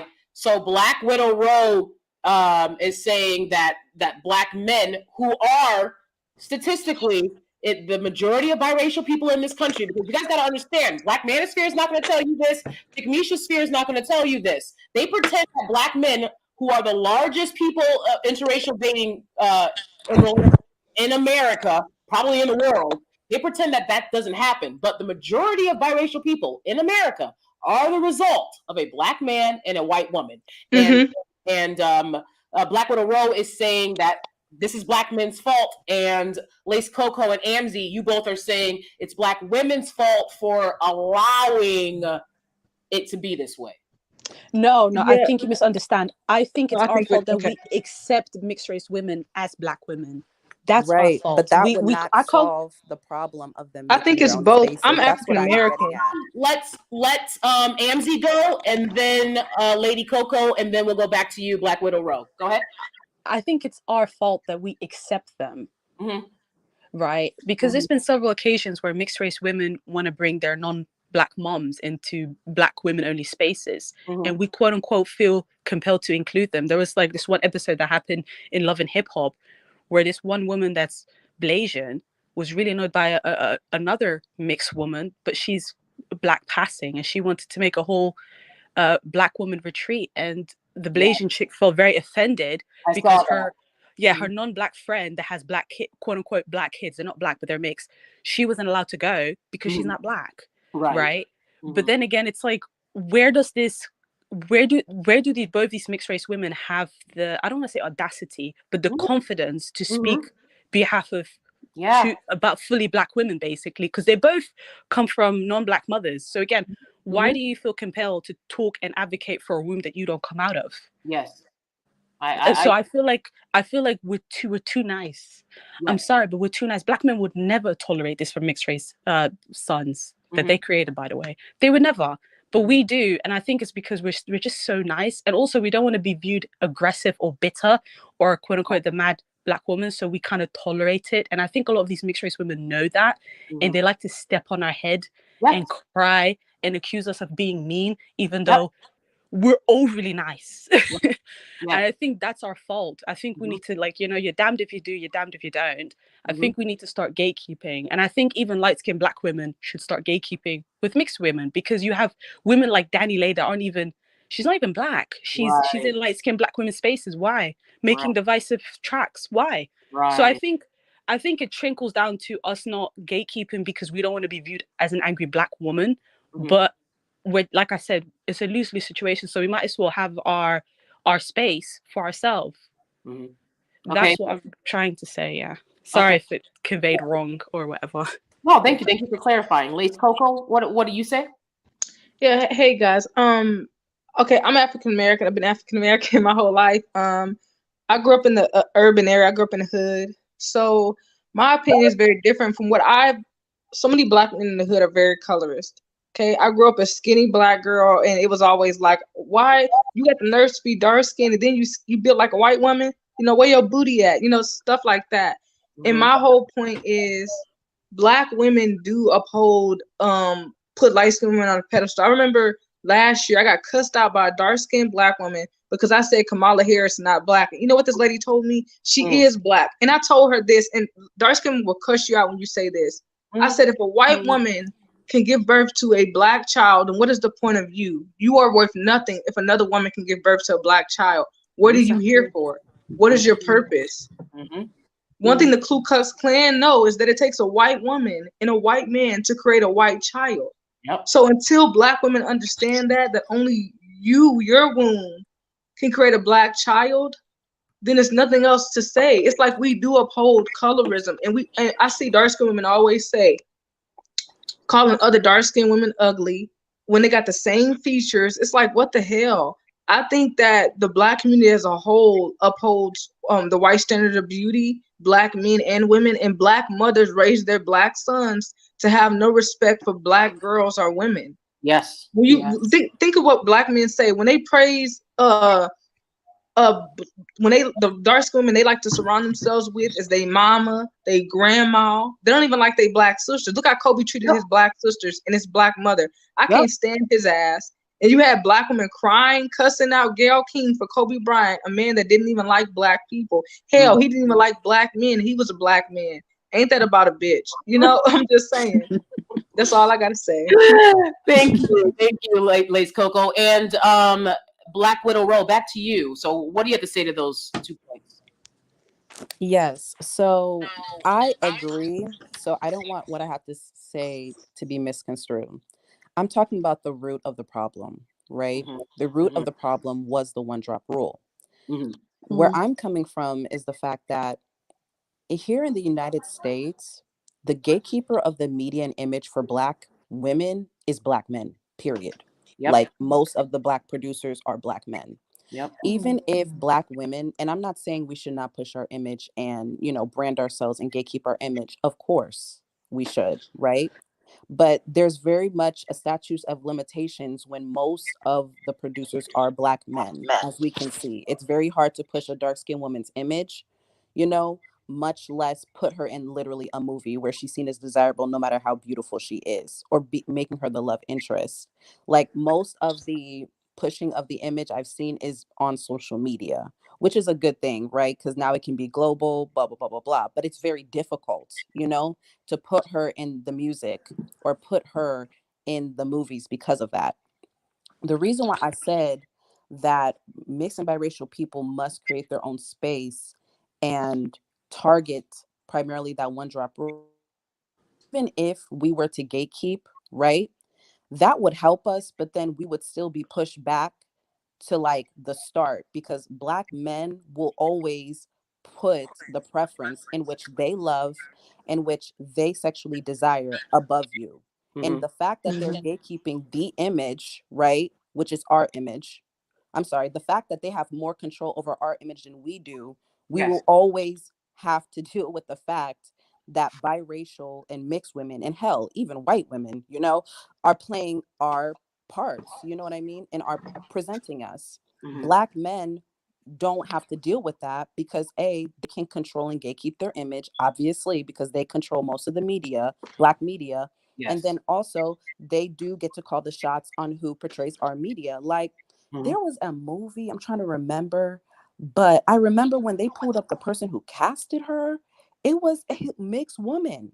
You see what I'm saying? It was a mixed woman. The mixed woman casted, I think it was like a white actress to paint herself black instead of a dark-skinned actress. And that's what I'm saying. Who may have appointed her? Probably the darn black man producer. Like, they find that stuff appropriate, you know? Now, yes, it is our job to gatekeep our image. I do agree with both of you, while also understanding the fact that they must create their own spaces to bring down that one drop rule. And I'm also saying that because when it comes to black men, and unfortunately, like, I have to say this, they aim for white acceptance, but aim to be like white men. When white men are targeted and they, biracial mixed people are like, no, you can't tell me who to be. You know what I mean? Like, no, I am white as I am black, blah, blah, blah, blah. And white men are like, oh, yeah, you know what? You're white. You are white. Yep. As you are black or whatever. Then trust and believe black men too will follow suit because they aim to covet the power that white men have. That's the reason why it will forever be a hamster wheel, whether we gatekeep our spaces or not, because in the black community, regardless, for black men, they feel like biracial and mixed women are a different type of black, while saying that biracial men are not black, the double standard. So we'll forever be in a hamster wheel. That's what I was saying. I wasn't saying that we ourselves are partly not responsible. What I'm saying is that regardless of what we do, we don't control majority of the black media. We just don't. And we won't. We can only push our image and hopefully aim to dominate, but with the collective quiet consensus, like, oh, biracial people are black, that we won't go anywhere. Yeah. Like, and you look at the Kardashian Jenner situation, and it is black women coveting the gaze, the desirability of these women that has made them into billionaires because they gave them the clout. But who gave them the spotlight? Right. The black men. And you gotta see, look at all of these non-black women that black men give a job op to. Look at the males with mics on YouTube. Look at the radio stations. They will quickly put a non-black woman to be one of their co-hosts. They rarely ever hire black women to sit across from them. Exactly. And that is setting a standard. It's letting other men know how you can treat these women. I've had non-black men come to my channel being rude and disrespectful because they see these males with mics doing it. I have to let them know a male with a mic don't mean to me. Okay? They're not my leader. They're not my ruler. They have to get their together first. They don't want to create something new. It's the same thing with a lot of biracial people. They want to be forever pedestalizing the black community, instead of creating their own lane. Well, guess what? Black men have a problem with that too here in America. They really do. And maybe throughout the diaspora where black peoples are as a minority. Okay? Yeah. They have a problem with creating their own, but that's what every other minority group does. So you don't have to go with your hand out hoping these people will give you a job. Create the group economics. Create jobs for your people. There's no reason, as smart as black people are, that black children remain in the worst schools in America. And the black person will come to my channel and talk about, why are you cursing? Why are your children in the worst schools in America? You better start there. And then I wanted to add 2 more points too, Danielle. Like, look at Lupita Nyong'o, right? Beauty-wise, nobody's standing next to her.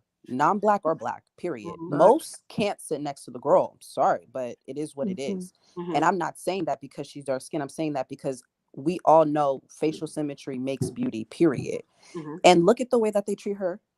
Like, look, why can't she be a love interest? She's not even that average dark-skinned black woman, but she's an attractive black woman and she's very sexy. She's very hot, right?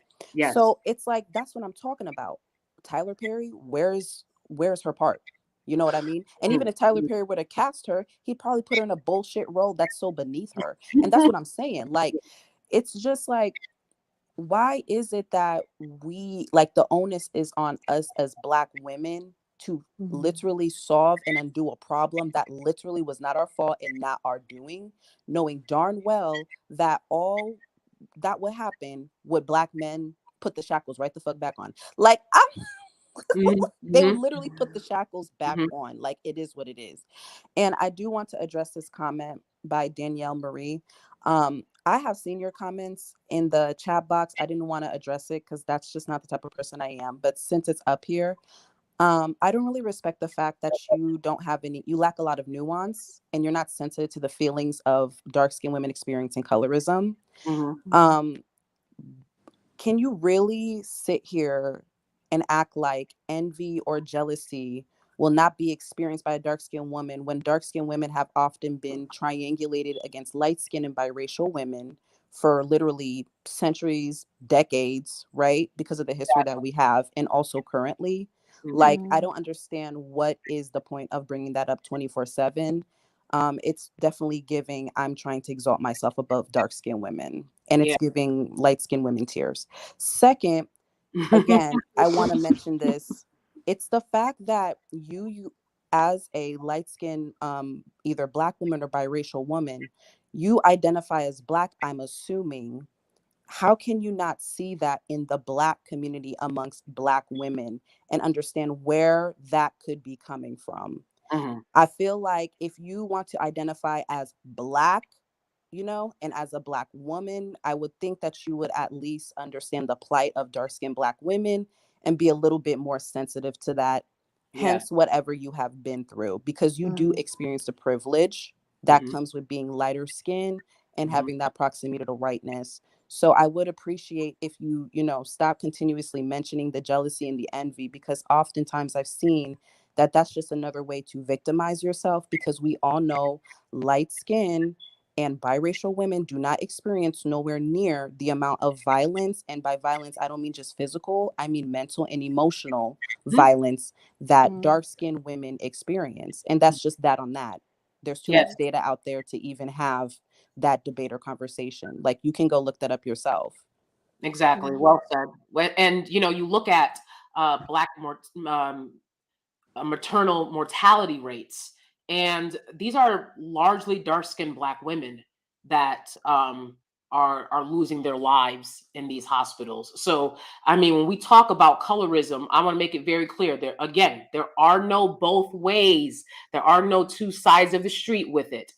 What light-skinned Black women and or biracial women experience is the ramifications of Black people, Black men predominantly, being obsessed with keeping colorism in their communities. You guys are experiencing the ramifications of that. There's always a backlash. I mean, we look at a conversation I'm going to bring to you guys later. We look at the backlash to people talking about fat phobia, right? And I've talked about, in my experience with being plus size, I know it's hard, but now you got people saying, fit phobia. And I can agree with that, because you guys have seen my earlier videos. I've been very fit, and it wasn't easy ride. So people are responding to the narratives that they're hearing. But I want to be very clear, Danielle Marie, I haven't seen you on the channel before. If you have been on here and you're a Steely, okay, that's great. Welcome. But I never been jealous of not nan light-skinned chick. Okay, I just have not. I don't know a light-skinned woman whose husband makes more money than mine. I'll just take it there. Period. You understand that? My bills is paid. Okay, my marriage is happy. My man loves me. Loyalty is automatic. So, again, there are people who may be jealous that light-skinned and biracial women are pedestalized in struggle stand. I'm not one of them. Okay? I know I've traveled the world. I know a large array of people. I don't have on horse blinders when it comes to my worldview. Okay, so because I know a lot of people, I know I don't have to put up with that type of dynamic. It's a bizarre dynamic, and I don't have to put up with it. And I promise you, I've never been jealous of a light skin. I grew my whole mother's side of the family is light skinned. Okay. Native American ancestry. What's up? Holla. Okay. So, and I wasn't jealous then. All I did was point out, hey, I'm being treated much differently. I'm being treated worse. But jealous? No. Jealous of what? I had to walk my sisters to the bus stop because these dusties are yelling and screaming at them, coming at them like zombies, like they have no self-control. I've had to protect my sisters their whole lives because of these crazy dudes. And I don't want that in my life. I want a stable man with an amazing job in my life. All I ever got was, to be honest, jealousy and envy from light-skinned women who were mad that being pedestalized does not equate to a better life. Being pedestalized in struggle stand doesn't make money. Speak on it, Facts. please. You don't say that Say it enough. louder. Okay. All right. It just is what it is. Oh, you got a nice this, you got a nice that. Trying to take shots any way that they can. But guess what?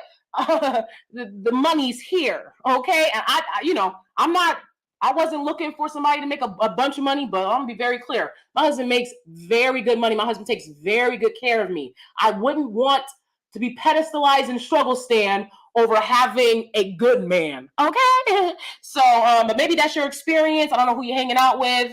But we got to stop this generalization. I don't generalize all light-skinned women. I've had great conversations. We got a light-skinned woman on the panel, and she seems like she has a very clear understanding of these things. So let's chill with the generalizations. Also, it's And we are quick to emotional defend them intelligence. faster than any other, right? Than any Right. race of people that is even connected to them, including Black men.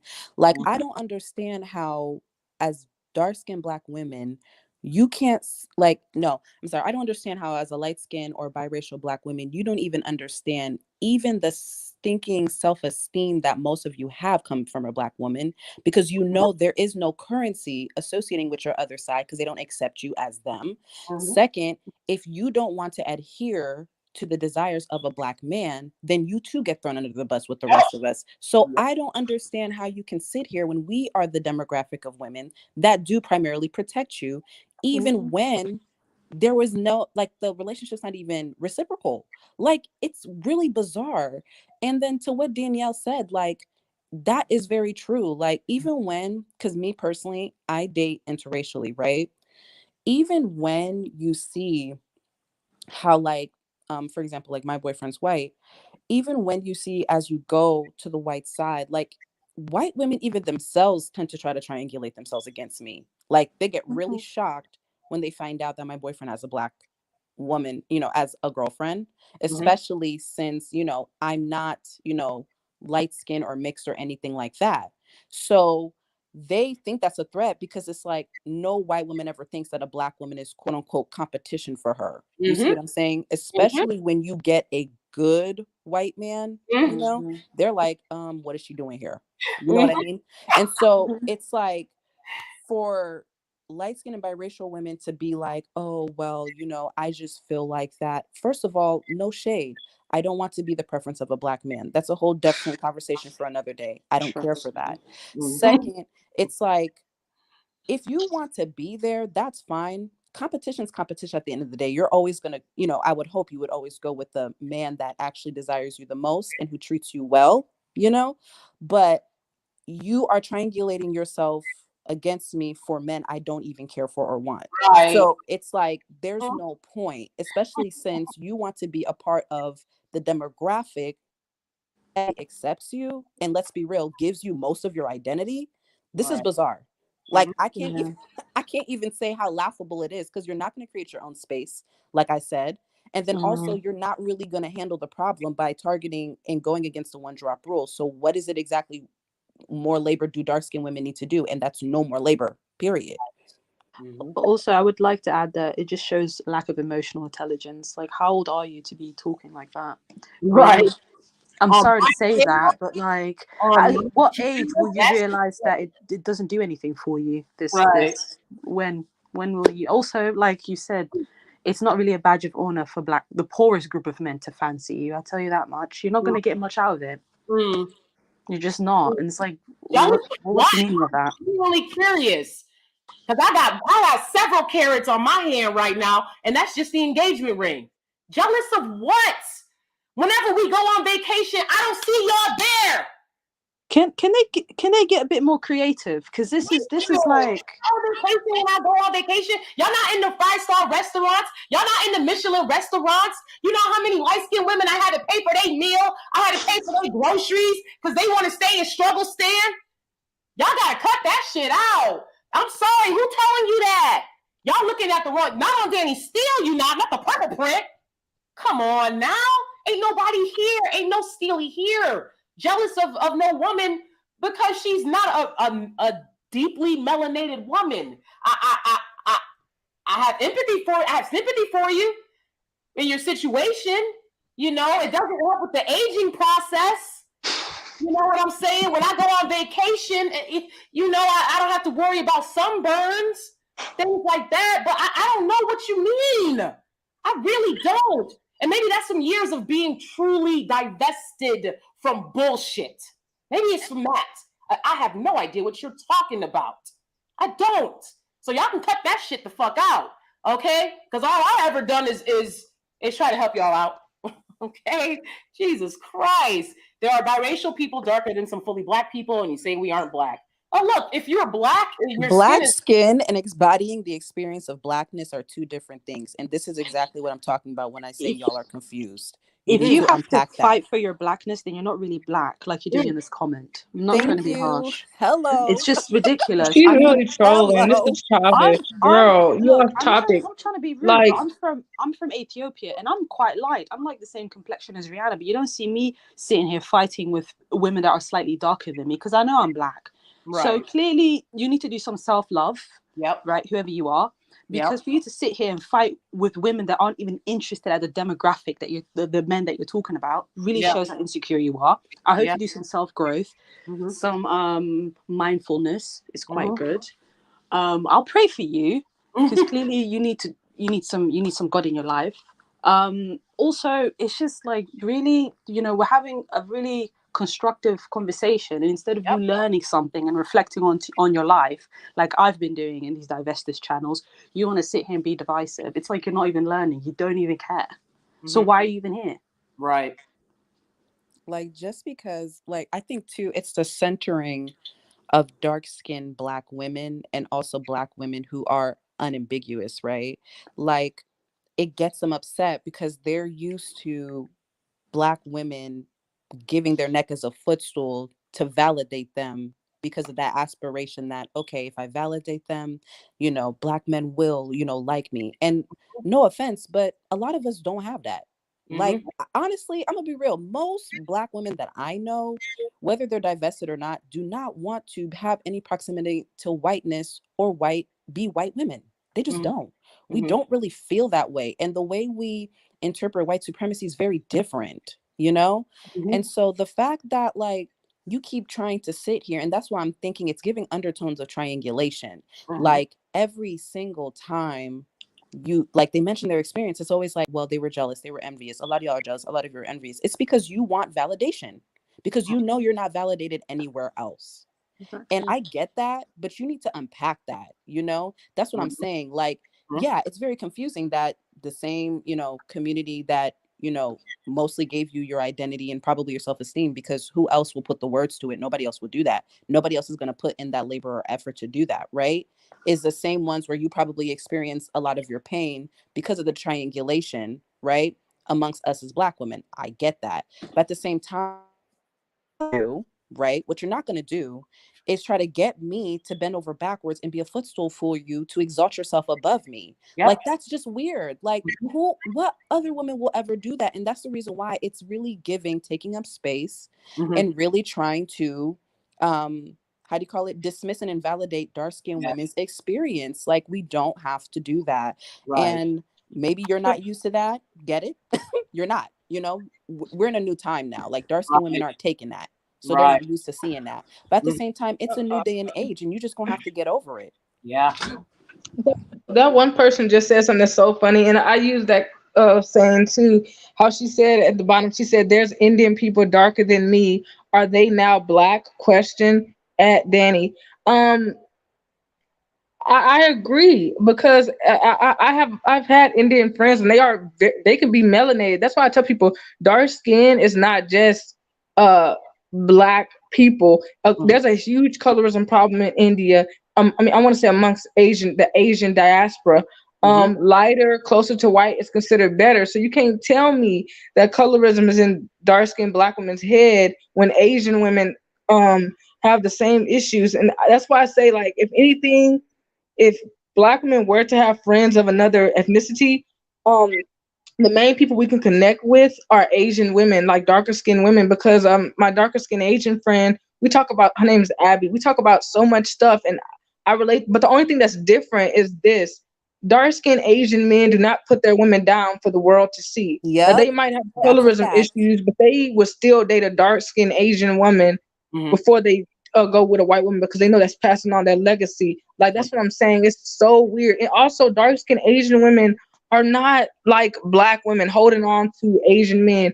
If an Asian man doesn't want them, they'll take a white man. You see a lot of dark skinned Asian women with either their race of men or white men. So I'm like, black women are the only. I tell people this, and a lot of people say it, the day that black women find some self-esteem, because I know we have it deep down inside, we just really let black men play the whole race card on us, because black men do that. When they see black women with white men, the first thing they want to say is, he was your slave master. And I'm like, white women own slaves too. What about that? Right. They don't want to hear no talk though. And there's a whole book about it too. And Miss Steele, you're so funny when you said earlier, you were like, I have to pay for light-skinned women's dinner and stuff. That happened to me one time. This biracial woman, I just got off work one time, and she had 3 kids, and they, of course, the kids look more black, so I can tell that daddy was a black man. And the kids looked a mess, and she just looked tired, and she didn't have enough money to finish paying for the food, so she was gonna put some stuff back, and I was like, no, ma'am, I got you, and I paid for her food.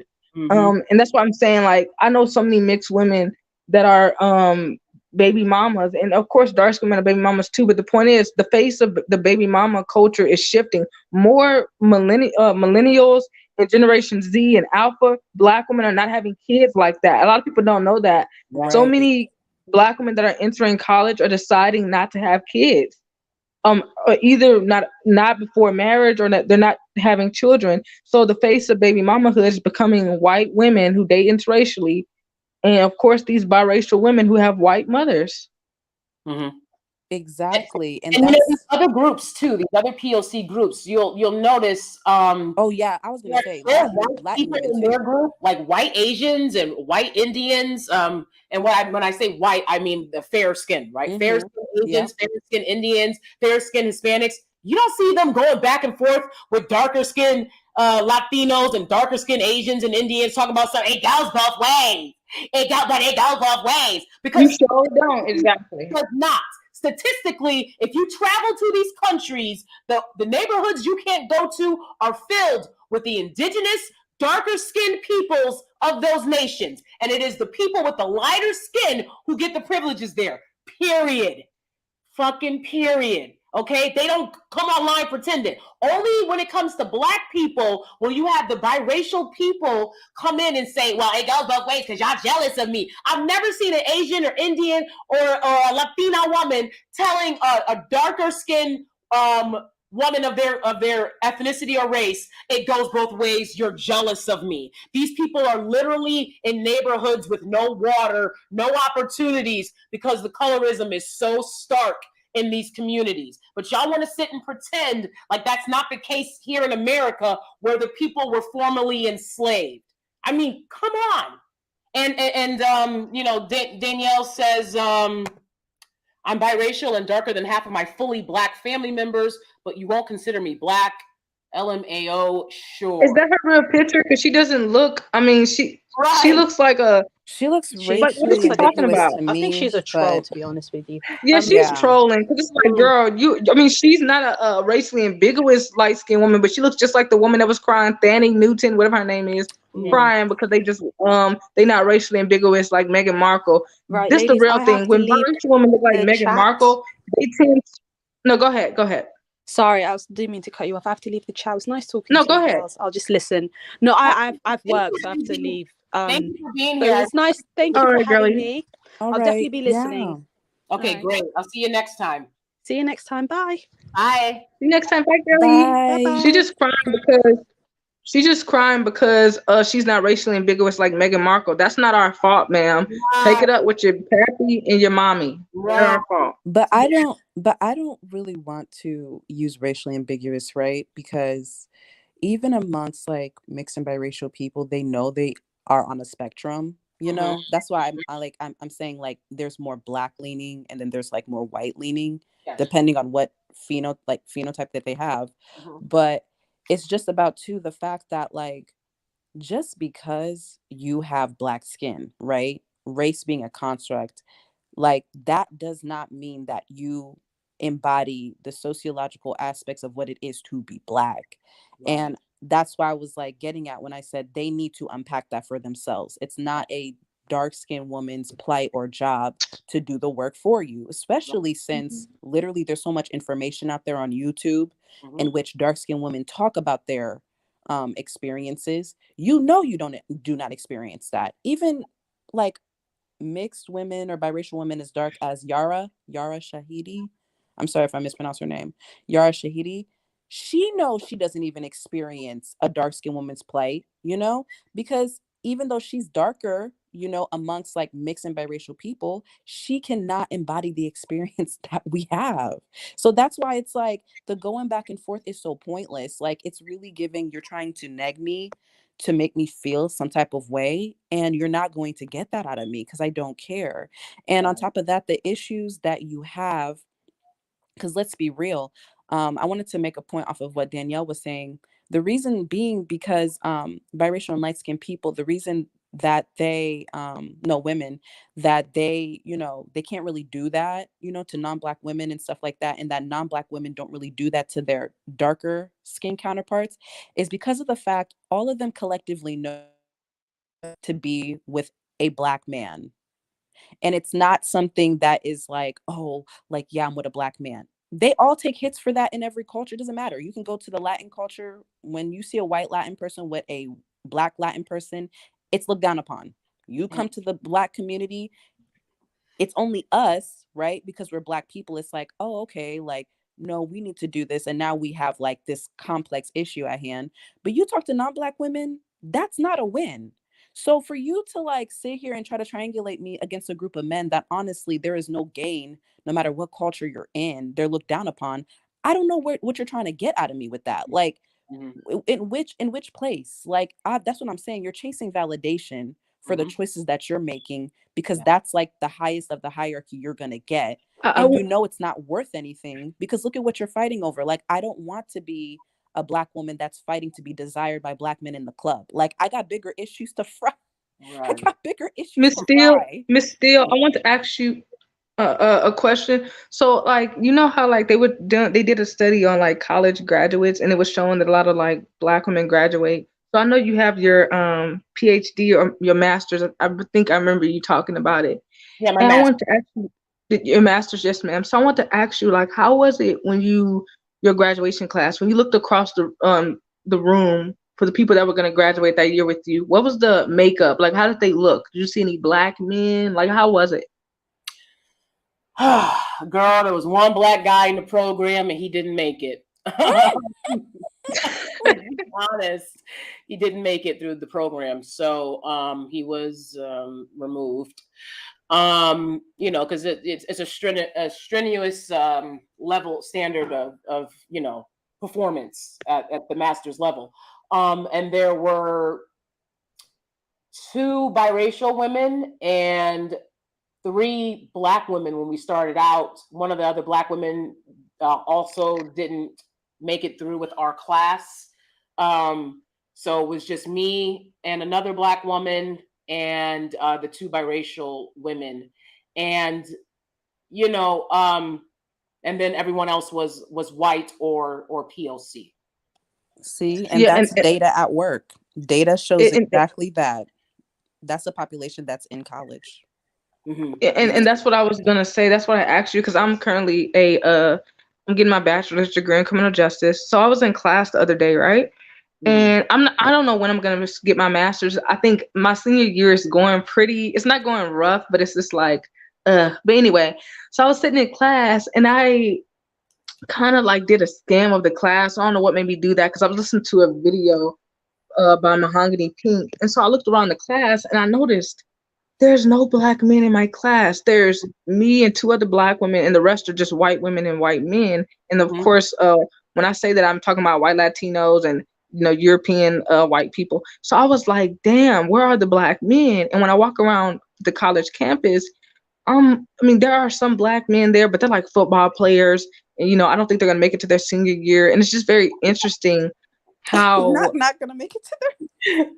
you know, That I is wasn't so trying to be common. funny, but they just sit on the internet talking shit, and it bothers me because it's like you need to be reaching out to these young boys, telling them to go to school, get their education. College ain't. I mean, even if they don't go to college, tell them to go get a welding degree, something, instead of sitting online talking about women all day.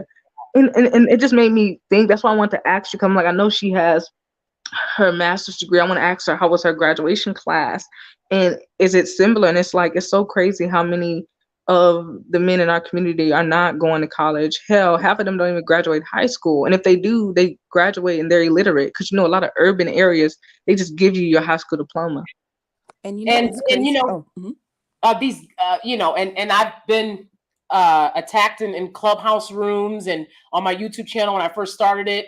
And I was trying to be on my Kelly stance, like, hey guys, you know, and everybody was like, shut up, you ain't black, you ain't a black man, you so happy, you so thirsty for a white man. I'm like, I'm not thirsty for a white man. I'm telling you who I'm with. To clarify, like, I'm not faking it. Like, that's all, because I see people on here saying one thing, but they can't prove it. Like, that's all I was doing, but that's my experience. I'm not going to go to the block, all right? I was already on the block. I came from the block, all right? I grew up in the hood. I'm not going back. So if you want to go back, you want to stay there, that's on you. I'll be damned. All right? That's not my great-grandmother's dream for me. And I'll be damned. My great-grandmother, my ancestors didn't go through what they went through to create DanieSteel so I could have my children in the hood and have my children experiencing the same things I experienced and not be breaking these generational curses. The bottom line is, y'all wasn't in class with me. If you're not in class with me, you're not being considered. I'm going to date a man who's on my level. Those degrees. Yeah, those degrees make money. And I don't care what these 70-year-old YouTubers who finally got a check tell you. Degrees make money. I'm sick of that too. Oh, your degrees. My degree is criminal justice. I just have a criminal justice degree. But with that degree, I can work for the CIA, the FBI, police officer. I mean, I'm making more than what a lot of these black men are making. Half of them are on unemployment. You know, costing the government $1 trillion, but they sitting here worried about somebody's degree. I don't care if it's an art degree and a bachelor's or a bachelor's degree. I don't care what kind of degree you have. I don't care if it's associates, bachelor's, master's.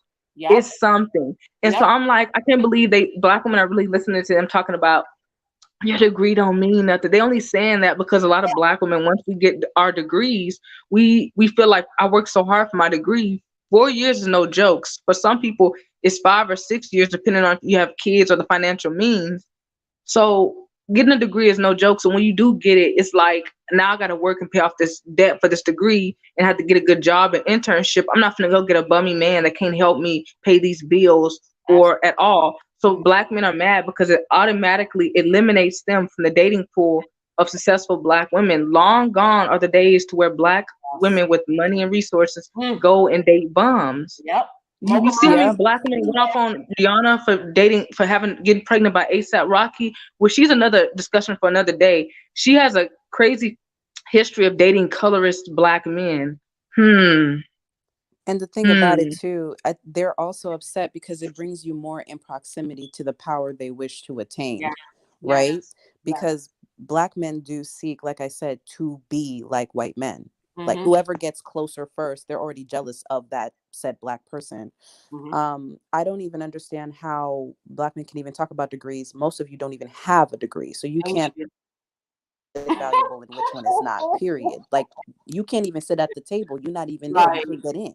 So it's just really weird. And then on top of that, like degrees do matter, especially for black people. There's so much data to show this, but having a degree in general, especially a bachelor's degree, that keeps you actually like relevant in the job market, because even if you cannot use your degree for your particular field, that doesn't make it useless.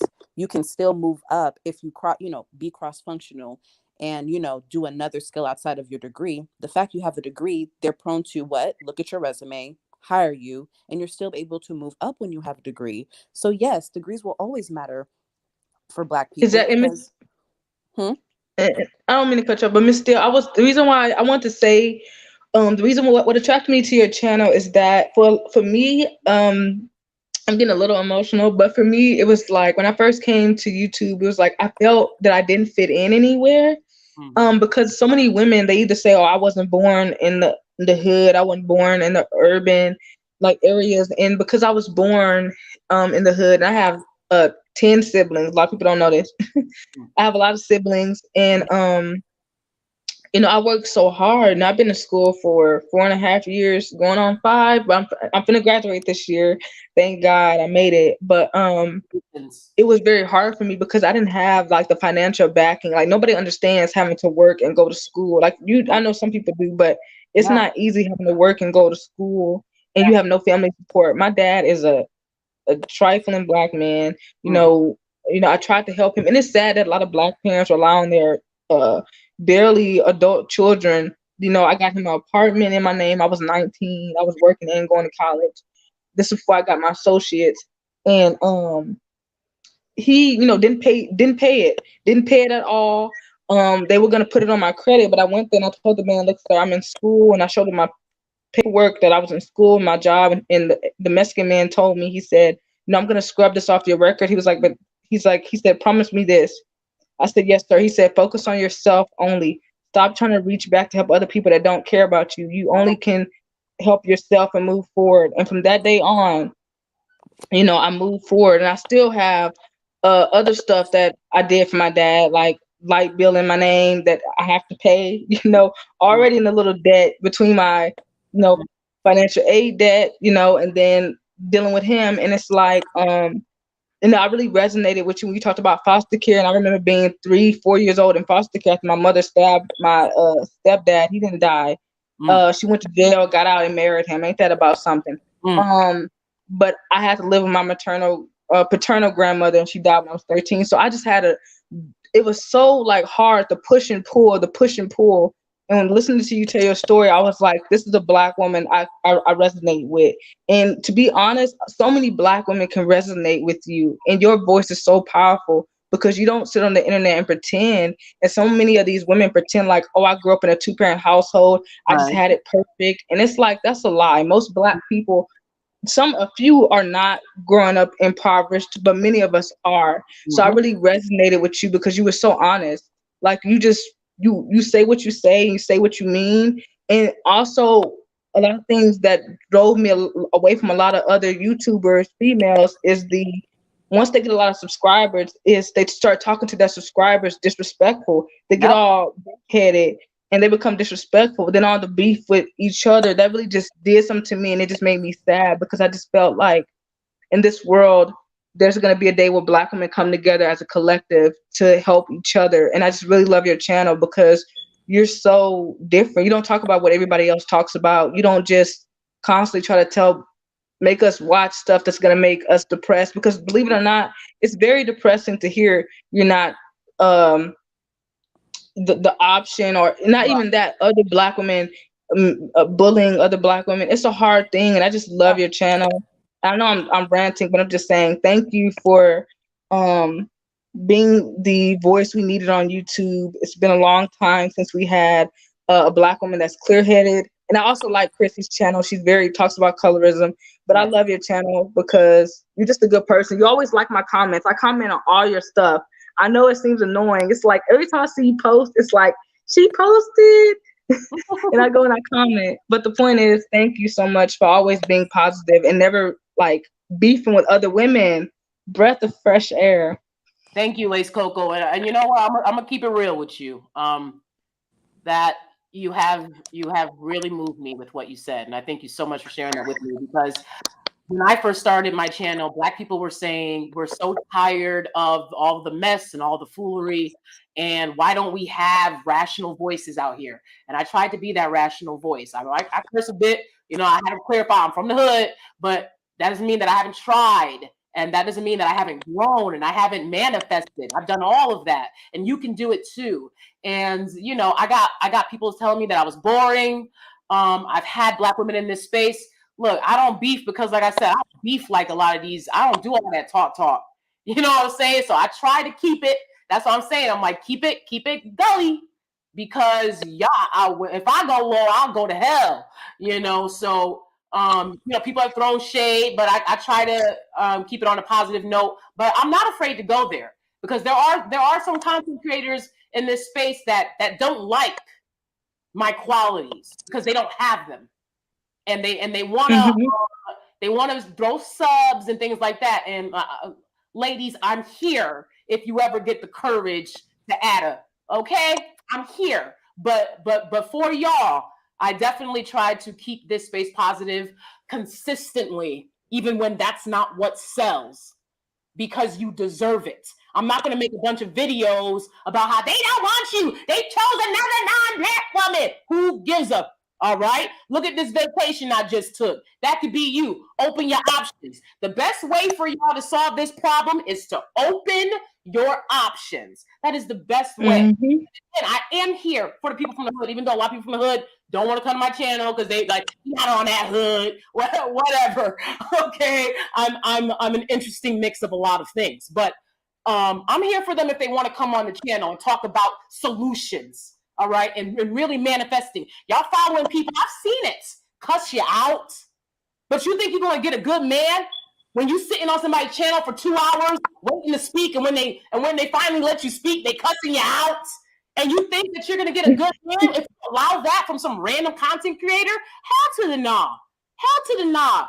You know, my husband likes me because he's like, you're such a caring person. Like, it's amazing. People try to put you through hell and you're still such a caring person. Like, he can't get over it. He's obsessed with me.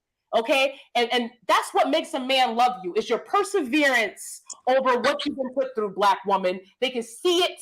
They love you cooking. They love your shape. You feel so good. Okay. You have so many great qualities. And to keep going back to these manosphere channels, hoping for validation from these guys, or hoping for validation from the women who taught them how to do YouTube. I mean, y'all gotta stop, and y'all gotta open y'all eyes. People out here cussing y'all out. Don't accept that. I would never. It's one Spaces, Twitter Spaces, Clubhouse Spaces. Right. Being rude to me, I'll leave immediately. Bye. I got my own channel. That's why I have it. Because guess what? I don't have to listen to you. See here, the only voice you males with mics got is on the internet. That's it. Any other space I go to, y'all have no voice, y'all have no power. Worry about walking into the grocery store and getting arrested, bruh. Right. Fix that. They arrest your ass. You ain't flexing on me. Chick without melanin, you'll never flex on me. Again, I don't see y'all on vacation. I don't see y'all where we go. You're not in our spaces. I've been to galas at the Met. Not the Met Gala, but I've been to galas at the Met. Y'all wasn't there neither. So I've been so many places and seen so many things. I don't have the same talking points as other people because we're not living. I have a very different, unique life. Because I have a determination out of this world. And I'm telling you, y'all stay determined to get what you want, to manifest what you want, and you will get it. Get y'all education. Again, I'm not going to go through 7 years of college and go to the block looking for some dusty. That's not going to happen. Your ass should have been in college. You might win some, but you just won one. You understand that? You might win some. Yo, they be so mad on their page talking about Black women think they better than people because they get a degree. They get a degree. It's like, why are you crying? It's like, what? And then this one Black dude, he gonna tell me, because I told him what school I go to. I don't care about saying what school I go to because there's police officers here. They will pop anybody that come over here and try to harm me. So I go to Sam Houston State University. So he was telling me, you go to a Joe Smo school with a bunch of white dudes who are middle class or low middle class. I'm like, who cares? Majority of colleges. What is he even talking about? Yeah, I'm like, what is? I said, dude. I told him, I said, you stupid. Do you know that the majority of America is middle class and low income? You dumb ass. He talking about some. I said, told him, I said, you're a dumb mind. You believe every white person is rich, just around this motherfucker living like Bill Gates. Be real with yourself, sir. Like, no.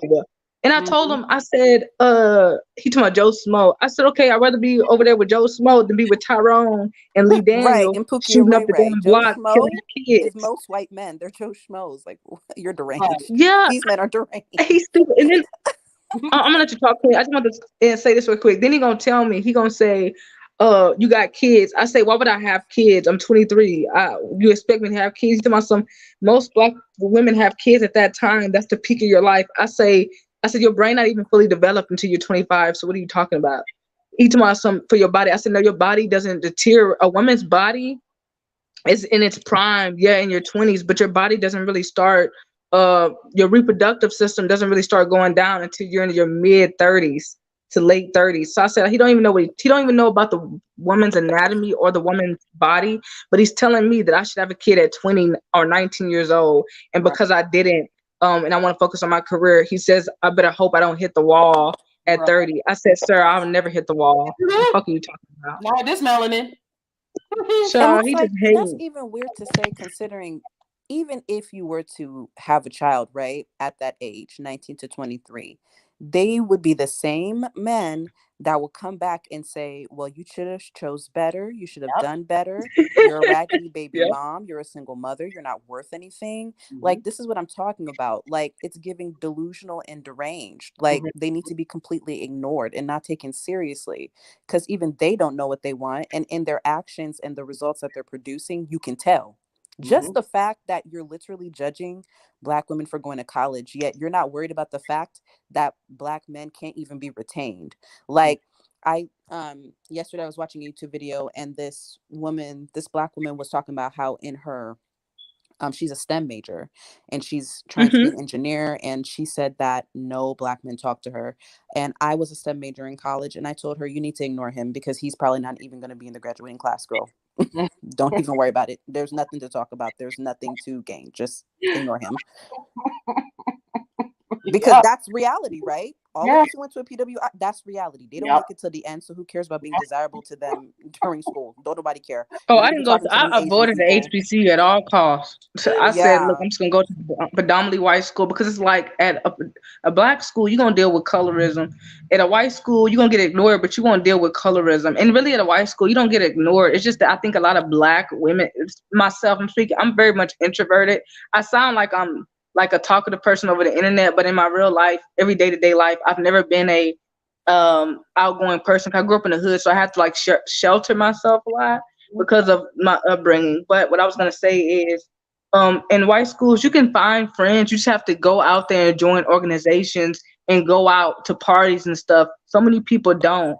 Like me, I'm just like trying to make it through college. So I have to focus more on my education and working to get through school. So I don't have time to go out and make friends. And that's the majority for Black women who come from the, impoverished backgrounds. We tend to like put everything into our education, working, that's just what it is. But I couldn't believe that man told me that. He said, you're going to be 35 with no man with 4 degrees, da da da da. I said, how do you know? I said, so you're a predictor now. So like you can read the future. I asked him, I said, so who is your wife? What's your woman? Oh, don't worry about her. My wife is living good. Da da da da. And I said, okay, so how long you been married? And why I don't have to get married. A random woman whether she got kids or not if you got a wife back at home. You're right. Weird. No, this is how I called him. I said, how long you been married? He told me something. My wife don't want to get married. I said, okay, so I gotta go. See what that means, right? She is common law wife. That's the fake stuff that Black men tell Black women to be. Common law. Oh my God. Okay, we married under God. Are you married or not? Okay. Like, you have to fill out paperwork. You have to go to the Social Security office and change your name. To get your new Social Security card. You got to file with you got to go to get a different driver's license. You got to change your name for everything when you get married. What are you talking about? And then but they want submission. Like I said, I'll be in a relationship with a woman before if I have to get 50-50. I will not submit to somebody. Exactly. You on that one. Give you 50-50 and you asking for a submission, you out your raggedy mind. But then also too, when we look at education, right? We already know Black people have to work twice as hard. And so to go to college and go there and fool around and play around, which is what they do. They go there to have sex. A lot of them, they're there to have sex, quiet as it's kept. A lot of these dudes, to go there and mess around and not study and not focus, it's beyond me. When we know that a white person with a high school degree, a white high school dropout will get a job over a Black person. You got to understand the society that you live in. Yep. So you have to get a degree. For Black people to be sitting online talking about you don't need a degree, it's crazy to me. For a bunch of YouTubers who have to act like buffoons and put on a minstrel show to get a check. Yep. When they came from selling bags at the store and they got to come on YouTube because selling bags ain't paying, and you talking about no degree. Okay, you need to seek help immediately.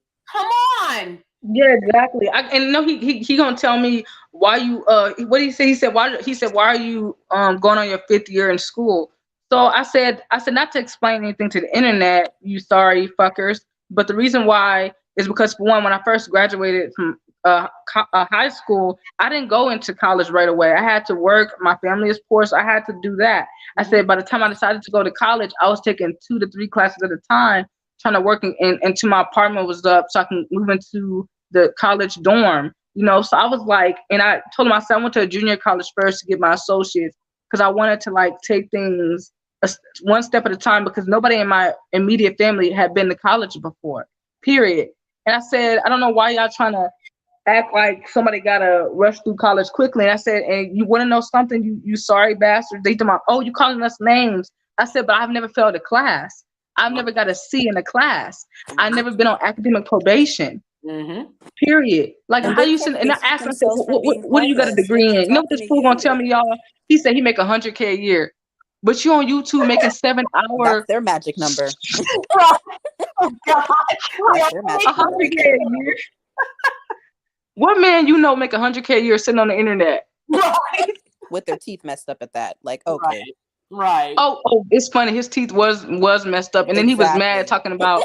And I hate when men project. He said, "I'm a part of the divestment movement." I said, "Okay," and he told me some. Oh, and you promoting aborting Black children. I said, "Sir, I don't have nothing to do with abortion. I haven't had no child.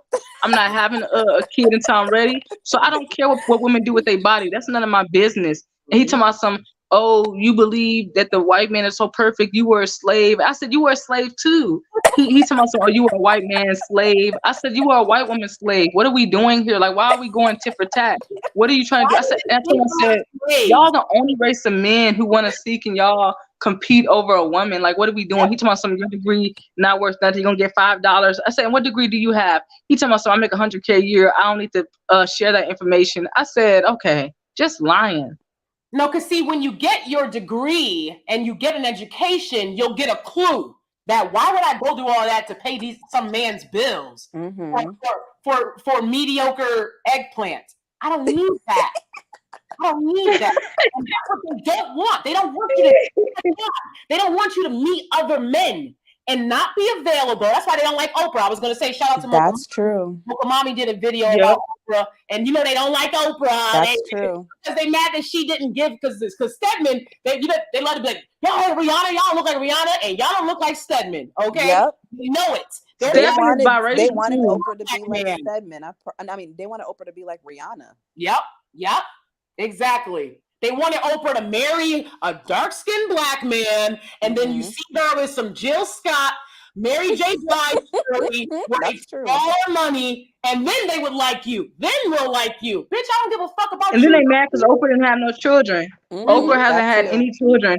And they're mad about that. They tell me, oh, Oprah is useless. She's going to leave her money to nobody. I said, her best friend, Gail, has 2 children. Oprah loves those kids. She's going to leave her money to Gail King's kids. And they told me, oh, Oprah gay. I said, if Oprah is gay, and what? So what a queen. She got 2, a man and a woman. Y'all still jealous. And y'all don't have that. And then they talking about some, Oprah is hateful for black men. I said, what has Michael Jordan did for y'all Black motherfuckers? He told y'all to stop buying his shoes. He told y'all to stop buying his shoes because y'all make his shoes look ghetto. And he want white boys to wear them. That's so true. He did say that. Damn. He did say that. Yeah, really? Yes. You just reminded me that he did say that. Oh my gosh. And you know they be looking up to him. That's what used to crack me up about that. I was like, dang, that's really messed up. Yeah, these guys are delusional, and that's why I don't have a lot of conversations with and or about them, because I'm like, you're relevant to my life. You know, the world still turns as the world turns over here, baby. I'm still getting everything that I know I deserve. And, you know, y'all not a factor. Y'all are non-motherfucking factor. Yeah. It is what it is. They don't want to come. I'm like, look, I don't drag y'all. It's gossip channels where they talk more ish about Black men than I do. I'm not talking about you. I'm talking about the dynamics of the community. I don't care about what y'all do. I don't care about who y'all date. Don't come out here and talk about something. The black man is few never want you. Then why are you here, sir? Why are you here? If they'll never that's their favorite line. Right. Because they want to know what black women who didn't get caught up in the okie doke, they want to know what they're doing and how they're living. They're obsessed with that. They always say that to me. That's They true. be like, "Oh, you just mad because no black dude wanted you growing up." I'm like, I don't hate black men because no black man wanted me. It was a blessing. Black man wanted my sister because she was sick, and guess what? My sister's a baby mama. My sister's a baby mama. My cousins are baby mamas. Like, I'm doing very fine. And I told them, I said, y'all hatred for dark skinned women is because Oprah Winfrey is still the richest black woman in America. She has more money than Michael Jordan. He's a black man. Oprah's fucking rich. And y'all mad also because y'all not mad at Michael Jordan, but y'all mad at Oprah because Oprah got with Stedman, who's both of his parents are biracial, so that makes him multiracial. But y'all not mad at Michael Jordan. He with a woman whose family was into like gambling and racketeering. Her parents almost went to jail. He had to pay off their debt. He married a trailer trash woman from what's she from again? Cuba. I can't. It's like even when y'all do date interracially, y'all pick the most bottom of the barrel white people. Yeah, because there's a black billionaire dude. He literally is married, not even dating. He's married to like a woman who got kicked out the Playboy Buddy mansion. Like it's like Robert something. He donated money to Morehouse or some stuff. And his wife is actually the Playboy bunny that Hugh Hefner was pretty much done with. No offense to her, and I have nothing against that. But it was like, okay, so how many educated black women are there? Because that is weird. First of all, you're a whole billionaire. I don't understand how you couldn't find a black woman to marry. I don't want him to find. Why can't he just find a good white woman? That's what I get. This is why I get mad at. I don't care about you interracially dating, but if you're gonna, this is why I say, if I see a black woman interracially dating and she go get a dusty dude like Yuri Owens, trashy ass, then I'm mad. What you interracially date for to not come up? Like, that makes me mad. Why would you go date interracially and get a play bunny escort? Hear me out. No, That's go ahead. Not what I'm saying. I'm not mad at that. What I'm saying is the fact that how are you a whole black billionaire, right? That's pretty high in status, period, no matter what race you are. Like, it's hard to be a billionaire. People don't just like wake up talking about I'm a billionaire, become one. But it's like, okay, there's a white man, I think he's like the owner of the Star Wars franchise, and he's married to a dark-skinned black woman. And so like I'm thinking to myself, like, and like I said, like, this is America, a lot of stuff can slide, but sometimes I'm like, okay, you're a whole billionaire, you have access to all types of women, the best one you could find was just a white woman who literally Hugh Hefner threw to the side and you picked her up and actually married her. I think that's kind of weird because, like, social class, they do things differently in each social class. And the fact that he went for that type of white woman, you couldn't even find a white woman that was actually educated and impressive, or at least a black woman who, we do usually get very, very educated. Most of us are, in college with really good degrees, like the black woman who is married to the man who owns the Star Wars franchise, because I'm pretty sure there's another black woman at least out there who is educated, very very up to par, up to that standard. Oh, I get what you were trying to say now. Yeah, it was just weird because it's like when you look at I think her name is Melinda. Melinda and George Lucas. Yes. Melody Hobson. Yes, ma'am. And she's very educated. Melinda, she has a master's degree, and she's very educated. And that's why I said a lot of black women. And there's a lot of black women when they do. No, go ahead. Sorry. No, I was just saying there's a lot of black women that are educated and very smart and very, beautiful, like Melody. And it's like, it's kind of odd because if you look at other races of billionaires, even globally, they don't marry those type of women. Right. You know what I mean? And it's not shade. Like I said, I'm not trying to shade her at all. No, you're right. It's just very weird how, like, dang, like, you married a quote unquote hoe, and every other billionaire is not on that. They don't even do that. Like, you cannot. That's not even a thing. It's nothing to talk about. So I was just kind of like, whoa, like, obviously there's something wrong. something wrong with they drinking something else. That's why it'd be so appalling. Like even with Kanye, like Kim, she has her vagina all over the internet. And that's why I feel she bad made for that him. choice. She built an empire. I respect it at the end of the day because you know you got to get it how you live, whatever. But it's a fact. Like, did you have to marry that white woman, and did you have to marry that woman, knowing how much money and fame that you have? Like, that was your best choice. Like, that's how you felt that was the best that you could do. So yeah, none of my business, but it's just something to think about sometimes. I'm like, oh, okay, that's very weird. And that's why I said what I said when I said, like, when it comes to black men, they'll just seek out any non-black woman they can. They don't, and she has to be, because this is how white people work. When a rich white woman has economic status, like let's say she's a millionaire, a billionaire, or her family is a millionaire, or billionaire family, she's gonna seek out a white man. Okay, she's not gonna seek out a black man. And also, a lot of billionaires, no matter what race they are, I mean, except black men, they tend to seek out educated, college-educated women. I know. See, that's why I say hypergamy. People need to teach.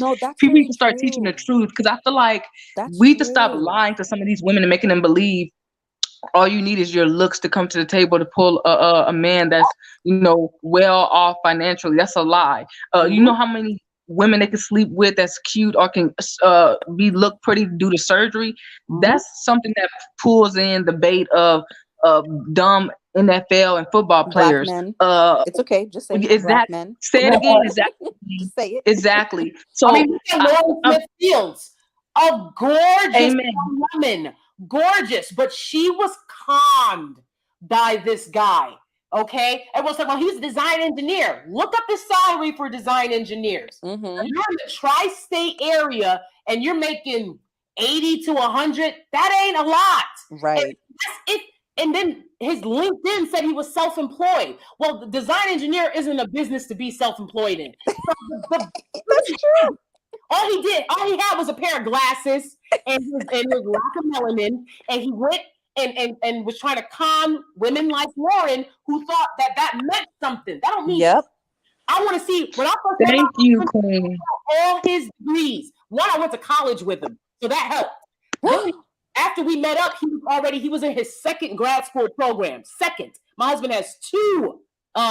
He has an MBA and his master's in science and engineering. Okay. Ooh, wow. And he's a mathematician as well. He's got his that's really good science in math and computer engineering. Okay, my husband is a fucking genius. Yeah, I was gonna say that. Mathematician. Ooh, yeah, smart as hell. College math ain't nothing to play with. Okay. I'm like any man that to do some math. Okay. Well, I was struggling with calculus. And I was like, I wish I knew that you were so smart back then, because I could have had you back then, baby. Okay, but we waited until we were in grad school. But the point is, like, this guy didn't have it. He just had some look with his glasses that made it look like he was making money. You gotta make money to pay for things in this world. These guys don't want to do that. But then it's like, oh, well, they're imitating YT men. Well, not very well. Not very well. Okay, because they're gonna make sure they take care of their family. They're gonna make sure that their image. I've talked to you guys about this before. You know, how do y'all not? You worried about hair weave and shit. Worry about the news popping out story day after day about you robbing and stealing and looting and killing and nah. Worry about that. You need to change that. Not worry about what women wearing extensions. All women wear extensions. Move the fuck along. Be a man. Exactly. I'll let dudes talk in my face. If you don't go build something right now, get the hell on out of my face. All my husband do is work. You know, when I see men at the store before 7 o'clock, I'll be like, how you do that? I've never seen my husband. No, I agree. I agree. The average person is working. Like, that's what I'm saying. Like, the whole fake. That's why I said the hypergamy movement, I had to step back from it because it became fake. You don't have to. Yes, like people understand. See, I be around people, right? So I worked as a clerk at this place. I don't want to give out the name because I already gave out what college I go to. So I worked as a clerk, and what I've seen is that for a lot of people that are well off, like lawyers and judges, most of their wives are average looking. Average looking women. Yeah. That's what I'm saying. It's so fake to believe in this. You need to be a high value looking woman. You need to be a 10. No, you don't. Most men are attracted to women that's out there fucking working. I'm talking about successful men that's really making the money out here, going to school, working. they are attracted to women who you look decent. Okay, you look decent. You got to make sure your clothes still look right. You can't be looking sloppy. But they're attracted to women who look average looking women, long as they're working and doing something with their life. No man wants a woman that only you can bring to the table that you look like Rihanna, but you don't cook, you don't have a college degree, you barely have a high school diploma, all you have is ass. That's not enough for a man. Y'all Period. spending And money on BBLs. Girl, if you don't take your ass to college, because men are marrying women that they're in school with, that they work with. That's who they're marrying. They'll marry a woman that they meet. A doctor was going to marry a nurse, another doctor. He's not going to be like, oh, the BBL girl that lives, in the inner city. Let me take care. He's not going to look for you. Don't waste your money on these BBLs. Go to the gym, do a couple of squats. You don't need some huge disproportionate behind. Okay, you just need to be fit and healthy. And I want to go real quick to Danielle Marie's comment where she says, the woman on the panel just said she doesn't consider biracial people Black. That's very offensive. You wouldn't understand because you aren't biracial. Simple. Danielle, you got to listen to yourself. Okay, you just called yourself Black and biracial in the same sentence. You got to figure out how you're going to identify for you. You know what I'm saying? And stop projecting onto other people. But you just said, you don't call me Black. You wouldn't understand because you're not biracial. Well, which is it? You know what I'm saying? Like, give it up. That's what I was talking about. This is a good example. I'm like, okay, yes, it depends on where you are in the diaspora. And I totally understand because I'm Haitian and I'm in the United States. You know what I mean? So of course there's going to be like, okay, I do, have to say that biracial people are Black just, for etiquette purposes. But when I'm around the Haitian community, we differentiate, somebody who has like a white or non-Black parent is different to us than someone who has two Black parents. And that's just more so because of the culture back at home. That's all I was saying. I wasn't trying to sit here and impede. That's anybody any Black person. I don't care if you're in the U.S., Africa, Caribbeans. Every Black person know that a fully Black person has two Black parents. Only some of the delusional ones try to make biracial people Black. And I think she's hurt. Whatever she's going through, Miss Marie, she must have had a tragic childhood or something.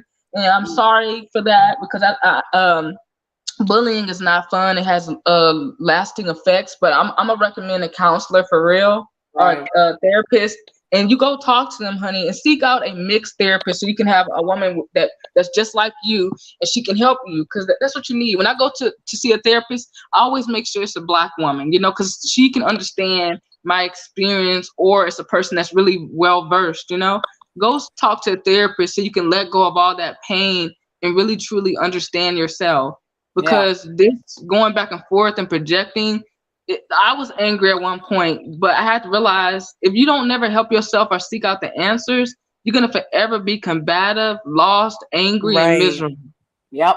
Because these Black men are telling y'all lies. They're trying to confuse y'all on purpose to cause dysfunction. So instead of y'all telling them to go build something, build what men are supposed to build, you're sitting there fighting with one another. They're not going to tell you that men are attracted to, not all men. A lot of men put their culture, their priorities, their indoctrination before their initial attraction to a woman. But let me be very clear. You can play Mass Effect, for example. Any gamers out there? Okay. In Mass Effect, one of the things that I forget his name, but one of the characters says about one of the women that I believe they modeled after Black women, the blue women, okay, the Asari women, okay, and they give birth without a man, okay. I believe they're modeled after Black women, but anyways, they got their little braids and stuff. Okay, so he gets drunk and he says about the Asari woman, he's like, has she always been so blue? Right? He's drunk, so his tongue is more loose. I don't know why they always make these people get drunk in the game, but they do. And his tongue is more loose, and he's more lighthearted, and he says what he means, what he really feels. He's attracted to her because she looks different from him. And they're a bunch of aliens, so relax, right? Okay, but the point is, right, it's like it's not a fetishization if a non-Black man finds your color and finds your features attractive. That is why white men like Asian women, and everybody knows that, and no one has a problem with it. And that's also why Black men like non-Black women. And again, I've said this before on my channel. I'm sorry they won't be honest with you, but they find their non-Black skin color and features attractive. These men have said, they like the way it looks in the night. I guess they need something to look at. I don't know. But they've said that about white women. I've had honest conversations with a lot of Black men that date interracially, because most of the Black men I know date interracially. And these are the things that they have said. So be very clear. They find these women attractive because they're not Black. And there are men out there that will find you attractive and find you exotic because you're different from their group. And it just is what it is. That's how men work. Men are different than women. Now, these men are lying to you. Does that mean that's how every man feels and throw yourself out there and put other men on a pedestal? No, that's not what it means. But it means understand how men work. It's a very much a physical thing a lot of the times. Now when we're talking about multimillionaires and billionaires, those parameters change. They've had every taste of women that they want. And again, we're going to look for those educated women. Jeff Bezos is with a woman who is a millionaire, a multimillionaire in her own right. Because when he goes out, he wants a woman that understands his circles, understands how to mingle. I mean, even though she was up there looking at Leonardo DiCaprio, embarrassing the hell out of him, I was like, yo, you better, a Black woman wouldn't have done that to you. Look how she's looking at Leonardo DiCaprio. That tape is out there. Jeff Bezos' girlfriend looking at Leonardo DiCaprio. She was looking at him like, I was like, girl, if you know, Jeff Bezos, I have a replacement right here. He rebranded so fast. Okay.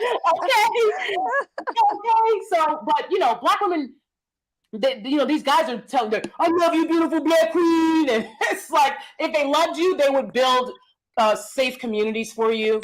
They wouldn't perpetuate the one drop rule. The reason why they choose any white woman they can get is because at the end of the day, that's what they find to be power. Right. Proximity to whiteness. They don't find competing with non-Black men to be power because they feel like they can't do it. So they have to work with these men. You see how these men get money? Sell it out. That's how they get money. They're not getting money making the Black community a better place. So then they go, okay, well, let me get a non-Black woman so that they think I'm special. You're not. Nobody special. You don't look. In fact, they're looking at you even worse because they're like, why don't you respect your group and respect yourself and want to take care of your women and children? That's how they're looking at you. But go ahead, y'all. And it's different for women because it just is. Y'all want to get online and say all the time, women are different. Men and women are different. And women get out for different reasons than men, and society looks at it differently. And that's just the bottom line. So stop competing with women and go build something. I wanted to add to that because I personally have experienced that. Like my boyfriend, but for the most part, I've only dated mostly non-Black, mostly Asian and white men. And I have been in that place where white men more so appeal to me more. And they usually tell me how I'm very exotic to them. Like they really like my hair. They really like the way that I look. They're always talking about the fact that, oh, like you look like this and blah, blah, blah. And, when I bring you around my friends, everybody likes you because you're person, they like that a lot. And the thing that's so crazy is the double standard, right? Like, I feel like, and this is my personal experience, I can't speak for any other divestor, any other Black woman who interracially dates. I've realized that Black men, for the most part, are very hypersexual. And I didn't really catch on to this because I didn't really date them. But when I hear my friends, like how they talk, and their experiences, and, they're like me, like, Black women who are college educated, who, are wanting to find a partner and who are kind, whatever. They are really focused on the physical attributes of a woman to the point where it's almost obsessive. Like, even to the point where, like, for example, when I'm around my boyfriend's friends, when we're like, out and about, especially around his single friends, if you literally ask them like the type of woman that they would like, it's more so intangible. And on top of that, it's more so qualities and characteristics of character internal, because it's already understood that you want an attractive woman, right? Men want women who are attracted to them. I mean, who they're attractive to or whatever. But it's like with Black men, it's like that's the overall emphasis. That's the focus. That's the overall conversation. They could care less if your reading level was second grade. You got a big butt and you're good Yep. looking. Yeah. That's that on that. And Mhm. it's even with the educated ones, because one of my friends, kid you not, she dated this guy and he was Ghanaian, he was African, and he was playing her and all this stuff. Yet when it came to the other non-black women and white women he was dating, they were basically considered white trash. Like, I'm talking about whole druggy and all that stuff. And I was like, just telling her, I was like, to be honest with you, if I were you, I'd honestly divest. And I'm only saying that because me personally, I've always been divested because I've always been more so attracted to non-black men and white men, you know? And I just come to the conclusion when I got to undergrad. Like, I felt like I just Yep. literally stepped into who I was, you Same. know? I was Yeah. like, well, this is who I am. So I'm gonna just let it rip. Yes. But I also realized too that, and this is, like I said, this is no shade, but I know who I am. I know my value and I know what I'm worth, especially in my physical appearance. I find myself attractive Mhm. physically, you know? Mhm. I'm not going to hold you. I'm never going to let, especially a black man, ever think that he's going to triangulate me against a Yep. non-black woman who, even in her own community, she couldn't even have the pull power that I do if I Right. went over to her community, respectfully. Mhm. And so it was just kind of like weird when she told me that. And then I started to see how it was a lot of dark-skinned black woman story. Like, they literally would be dating this black guy. They check off all the boxes, but he's playing, you know, footsies with her. Then they get with a white woman from freaking Waffle House. Like, it's really like crazy. Or a non-black woman who honestly couldn't even sit at the same table, let alone enter the restaurant. You feel me? Yep. And I even met another one of my coworkers, because I'm in the tech field. He's in IT, and I kid you not, guys, like, this is a man who makes like 250K and up at the very least with the job that he has. And his, first of all, he has a baby mom, so that should already tell you the vibe he be on. Mm. Secondly, this was a white woman he met who was a druggie at Waffle House, and she was a server. Mm. He took her out the street and everything, had a Mm. baby with her, Mm. got her Mm. pregnant. And what Mm. happened was that she left the baby with him. So she came over Damn. with the child Yeah.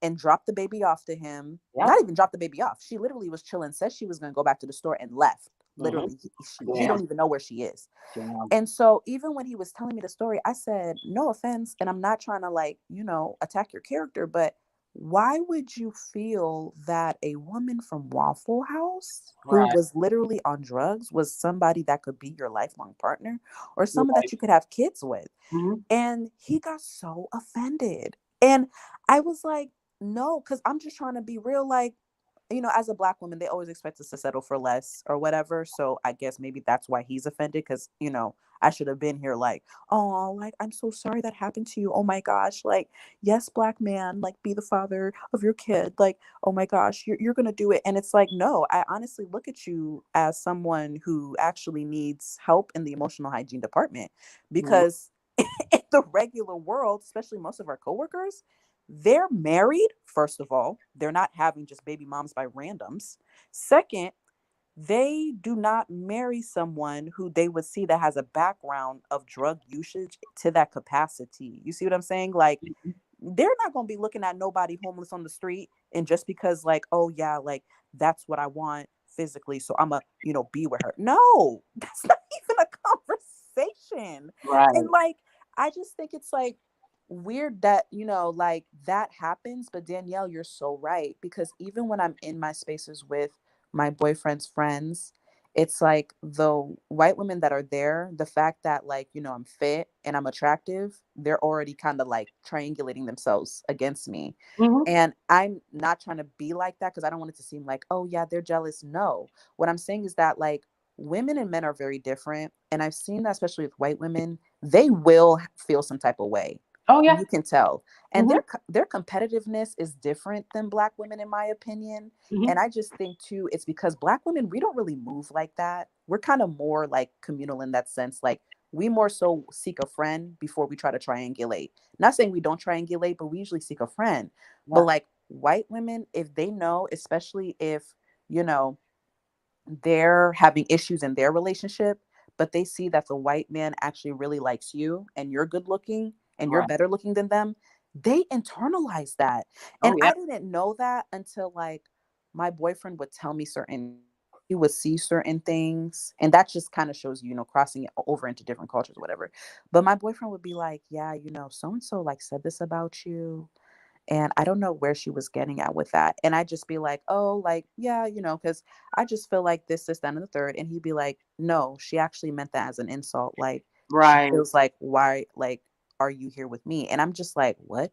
Mm-hmm. She was just talking to me and she Mm-hmm. wasn't rude to me. So I'm like, okay, that's very weird. Mm-hmm. But they silently compete. And I just feel like as Black Yes. women, especially ones who interracially date, we we should have those conversations, you know, because it's a double standard even with them in the white community. Like white women know it's not a win to date no Black man. I'm telling you that right now. Like they know. Yeah. They are talked about very, you know, insidiously. They don't even care. And at the end of the day, white men, like, you know, when you hear these like Black manosphere people talk about how like white men are this and white men are that and they're jealous, that's nowhere near true. White men don't even care. Yeah. Um, Yeah. I want to say to Golden, I'm sorry about earlier. Yeah, I misunderstood what you were saying, but we had the same point of view. And also with Smith, Robert Smith, I saw his ex-wife. She's not ambiguous. She's very much a mixed, racially and no, I get what you're saying now. Mixed ambiguous. Okay, yes, I get what you're saying, Queen. But yes, she is. His ex-wife looks mixed to me. She has light colored eyes, light skin. She's mixed. And she got some of his money when she divorced him. Still, either way it go, no Black woman got his money. He's just like Michael Jordan. They start off uh with their mixed woman and then move on to the white woman. And that's one thing I tell mixed women too, to be careful. Just Mm-hmm. because you're mixed and you date this Black dude that has money, when he sees the woman that a Black man is truly aiming for is a white woman. Okay, that's who he's aiming for. He might get with a mixed woman because they praise mixed women because they're further from Black, because Mm-hmm. they know that most mixed women, a lot of them have Black fathers and white mothers, and mixed kids grow up in poverty because their mother most likely is a um low shelf, bottom barrel white woman. Period. So they see that as a option, but they will leave that woman for a white woman. It reminds me of Tristan Thompson. Remember, he had that mixed wife, Jordan. He had a baby with, and then he left her Yep. for a clothed, ugly ass. Yep. Ooh, that woman is Yeah. ugly. And it's like, oh, that's another thing I hate too with the whole Jordan Woods. And I want to get back to the hypergamy topic, but the whole Jordan Woods situation really bothered me in two ways. For one, I hated that dark skin women took up for her. I get why we took up for her, but I felt like she didn't give a shit about other Black women when she was hanging with the Kardashians. She looked at herself as, I'm mixed. Yep. But And what she she said doesn't understand about she white didn't women, know they were going to treat her as one of those Black girls. Remember when she Yep. said that? Mm. That's Mm. what she exactly. said.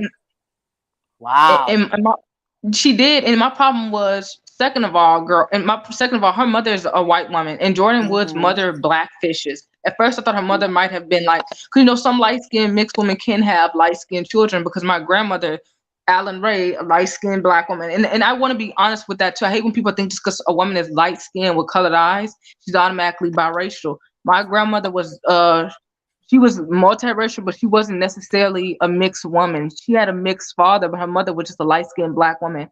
I really don't know, child, because some people be lying in the family. Somebody could have creeped. Anyway, the point is, she was mixed looking, and she gave birth to 4 daughters and 1 son. And my mother's a dark skinned woman. Her other daughters are caramel. One of them is super light skinned. So I was thinking that Jordan Wood's mother was probably like my grandmother. But then I realized she's a damn white woman that's blackfishing. It's fucking weird.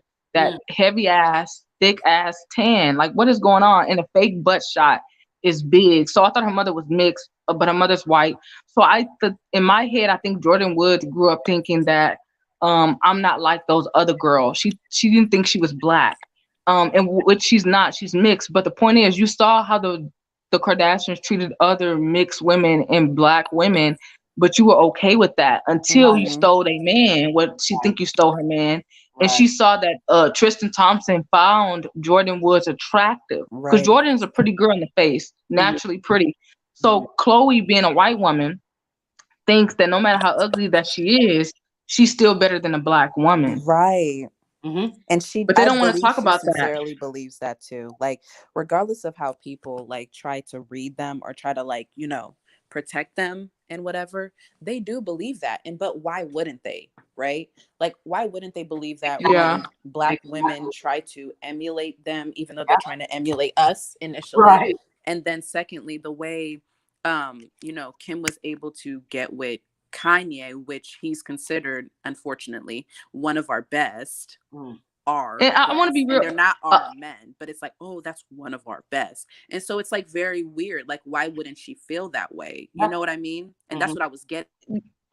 Fact that no, I agree with you. And no, go ahead. Finish I was saying. just gonna say the gatekeepers that are supposed to be the men of the community keep giving so much space and so much leeway to these Black and non-Black women to not only even exist, right, but to also try to replicate our image and then exalt them as, oh, the quote unquote, not saying that they call them Black women, but oh, this is better than the Black woman. Seek this. Forget those Black women. Seek this. This is what you're supposed to want. Yeah, I agree. And look at Kim. Now that she with a white man, she took her fake booty out. She don't want to be a part of the Black community no more. And no, I was noticing that, like, when I was to your point, and I like the topics that the points that you make, and it makes sense. It's like the Kardashians would not have been a phenomenon had it not been for Black men boosting them. Now, I want to be honest. Out of all the women, they all are average to me, except for Kim. I find Kim to be a beautiful woman. I'm talking prior to plastic surgery, when she first hit the scene in 2007 with Paris Hilton in 2006. Kim is the prettiest out of all her sisters, hands down. None of them can touch her with a 10-foot pole. All of them either look average or ugly, except for Kim. She's pretty to me. The reason why Kim couldn't find a non-Black man is because, for one, Kim is she wasn't to white men, like some white men like skinny women. In her culture, Armenia, whatever you call it, they wouldn't take Kim because she dated a white man before a Black man. She dated a Black man when she was about 18. She married him. And so a lot of white men, when white women do that, it's like it's like, over for you. Like, they don't want. I'm telling you, they ain't about to play that with you. Right. Like, it really takes a very like trash white man to be with you, and even then, they don't want to deal with that. Yeah. Well, I only seen one mixed girl with a white stepdad at my school, but that's only because her mom was like a nurse. Like, when her mom had her, she was like poor trailer trash, but then she got on her feet and did something with her life, and so she was able to get a good white man. But the mixed girl that I'm talking about, guess what she doing now? She graduated a year before me because I took a semesters off. She graduated already, and she is married to a white man. So, and her kids look white. So she don't. Her Black dad was not in her life, So it's rare to see it. But once again, these Black men just be dumping these mixed kids to the side and moving on to the next. But yeah, Kim took out her fake booty, and she's now trying to date. She want to get into the white community, but like somebody else said, Kim is never going to get a white man that's on her level. I mean, now the Black men have made her a billionaire, the Black community. So she don't need to worry about, finding another rich man. She's going to date a low level white man and take care of him. Essentially, she's going to be a sugar mama. I wonder if Kim and her sisters, they will go to Armenia and they'll meet with the prime minister or the president of Armenia. I mean, they at a high level, they have embraced the Kardashians over there. Does she really think they're going to embrace her children with Kanye the way that they've embraced her and her sisters? It's not going to happen. Hell no. It's not going to happen. But, I guess she didn't care enough. You can put them in the traditional clothes and garments all you want, but that path that Kris Jenner be having y'all on, they're not going to be bringing that up, and we're not going to be sitting with the presidents. Okay, it's not going to happen. I heard a million people talking about it actually on this thing called Reddit, and they were like, the Kardashians are trash. They embrace them because they know the Kardashians bring them money, like they can bring tourists to their country and stuff like that, but they're not fucking with them on a level of they want their daughters to look up to them. Armenia is very white. It's very much a Christian country, and they're not for the bullshit. They only like what the Kardashians can do for them, like the money benefit aspect of it. But they don't like them. And also, what I noticed about Kim Kardashian's children, if you be to be honest, her children are not the cutest mixed kids I've ever seen in my life. I've seen better, and no, I don't like talking about people's kids. They're not ugly, but they're not all that either. And the point is, her kids are super melanated to be mixed. Her kids are not that racially ambiguous. And I think that that's another thing I'm going to see with the Kardashians is years to come. Their children have identity issues Because none of Kim's kids look racially ambiguous. Northwest looks like Kanye to me. Yeah. Well, decent hair pattern and a little bit lighter, but she's not. She's like, my nieces are, lighter than her, and so I'm just like, it's just interesting because I don't think Kim has she's not versed enough to raise these children properly. It's going to be a sight to see because they're going to have identity issues, and Kanye just throws the hell off completely. She gonna not let him see the kids. And this is the point I want to make about hypergamy. So I was gonna say that it's funny because these hypergamy channels be telling women that you need to dress like this to find a rich man. First of all, no rich man is gonna date a woman. I mean, it's cute and all, but no rich man is taking a woman seriously, or a man that with a something to lose with some Fashion Nova outfits on with booty shorts. It's just like, come on. Yeah. Most women that I see that are married to successful men are women that also have a college degree. They don't have a college degree. They got some type of trade. They've been to the military, something. You have to come with something. It's like 1.1% chance that I see women who have nothing going for themselves who bag a high valuable man. And when they do bag a man that has money and resources, they don't get the man on the movies. They get a fat man, unattractive, not cute, but he's a good man. He's about his money and his business. She's cute, but now she has to fake like she wants him when they have sex. It's like, you know what I'm saying? Y'all feel me? Yeah. Let me read O Golden's comment, and thank you, O Golden, for supporting the channel. O Golden said, Robert Smith, the black billionaire, has an ex-wife with 3 kids. The first wife was a very educated, mixed, ambiguous black woman. Obviously, he wanted a white woman, but maybe in his time, it wasn't as acceptable. We already addressed that, but I didn't read it out fully. And thank you for your super chat and for supporting the channel. So again, thank you, O Golden. I appreciate that. She also says, notice the white women he got was lower quality. He wouldn't have married a black woman. It's no shade. It's just with a like, we know. That's facts. He wouldn't have married a black woman with a Playboy or ran through history, because Playboy, you ran through. Right. Okay? But I guess they have only ran through by white men. I guess that's acceptable as long as they were ran through by white men. It shows how lowly they really do think of themselves, And then everyone's using, this bed buck situation, everyone's calling them that now because they allowed it to be put out there. You know what I'm saying? I'm like, y'all put it out there, this weird, like... Wait, what happened? What bed bug situation? Tariq Nasheed made NFTs of, like, very large white men with, like, really tiny black guys. It's like art or something, and he's selling them. And he's like, and it's like bed bucking or whatever. And, like, and so now, and then, Tariq Nasheed is, like, going hard about, what he's established for himself with the foundational Black American stuff. So then wait, hold on. Wasn't he the same man who said if he could, he'll raise the European flag to be with a white woman? Isn't his white mother-in-law living in his home and he's married to a biracial woman from the hood named Peanut? I can't. That's what I heard. And he's still sitting in those rooms elevating light-skinned women. You know what I'm saying? I'm just like, oh my God. Good luck with all of that. You can love yourself and not, have to join a group. That's what I'm talking about. Like, why do Black people feel like they have to be a part of a group to, like, I'm myself, loving myself and on this journey of life? That's what life is. So, it's like, I feel like you got to click up all the time. But I also want to go back to Black Widow Rose point about, hold on, Percy's in the room. Percy, what's up? Thanks for the super chat. I see you. Guess what, Percy? You know what Percy said to me? He said, oh, what, you think I'm an op?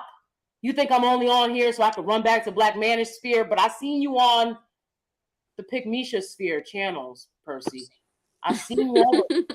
So I want to let you know that that's fine. I know you like Black women, so you're free to go as you choose, of course. But I'm just want to let you know, Percy, I see you. Okay, but I appreciate your super chat, and I thank you for supporting the channel. Call me Coco. What's up? I have to go send my super chat. Hold on, y'all. Well, no, you don't have to send a super chat. I'm not like that. You've been up here. You no, I usually do send super chats periodically, and I don't like people who don't like. I feel like being a YouTuber is a lot. You spend a lot of time on it. I don't care who you are, but a lot of people don't. Black people give a lot of money to like non-black people so much. We don't never give it to our own. So I give money to like, if I follow a white YouTuber, I send money. And so I'm like, why don't I just do the same if I'm supporting another black person? You know, I don't have time. Absolutely. We gotta support each other, and I appreciate that. Y'all just being here, thumbs up the video and subscribe. I appreciate that. I appreciate any support that you can give to this channel. Again, I try to bring a more balanced stance. I'm not here to support Dusties and Dustiness. I'm not here to support Pygmisha-ness, but I try to bring a more balanced stance to things. So, you know, hopefully that'll get embraced more as people start to educate themselves more and open their eyes about things. But I want to go back to what Black Widow Rose said about her experience with white women in interracial relationships. See, these are things that y'all didn't want to hear while y'all was putting, and Call Me Coco also lets y'all know, stop putting any group of men on a pedestal, because it's not a good look. That doesn't make men attracted to you, putting them on a pedestal. It just doesn't. It just doesn't. I hate to be the one to tell you. So I've always told y'all that on this channel, and that, you know, interracial relationships come with different dynamics. And one of the first things my husband said to me when we started dating was, he said, be careful what you tell my mother and grandmother. They're only going to use it against you. Do you understand? I'm peeping you the game right now. I am peeping you the game. These people will say nothing and let you sit there and talk. And y'all know me. I went over there and I was like, I grew up in foster care. I got my degrees, you know, and they immediately had an idea of me. They didn't care about the degree part. They immediately had an idea of who I was because I grew up in foster care, right? And one of the reasons why I'm so persistent about sharing my story is because I hate the narrative that a lot of people have about kids in foster care, which is, or kids from the hood, right? Which is they don't want to work, or they're troublemakers or anything like that. Look, I was top of my class, kindergarten to grad school, top of the class, top of the line, top of the pig. Okay, so that's false, and that's a generalization that only hurts the people who need help the most. So, but again, I told them this, and they judged me. And to this day, I don't have a relationship with his family because of they wanted their preconceived notions about me to be correct. They wanted it to be correct. And they would do it at any cost. So understand, when you're on that other side of things, okay, a lot of times these men are picking smart women because they understand how things work in their communities. Okay, that's in their true. Communities, women are running things on the low. I think it's so funny when these guys sit there and say, oh, white women will be more submissive to me. Again, you're talking about the daughters of the suffragettes, the descendants of the suffragettes. These women were given everything, according to y'all, and they still didn't want to be there. They wanted to wear pants. They wanted to drink. They wanted to work. They didn't want some man telling them what to do. And y'all think they're going to be more submissive. The truth is, people that talk about these people don't know them.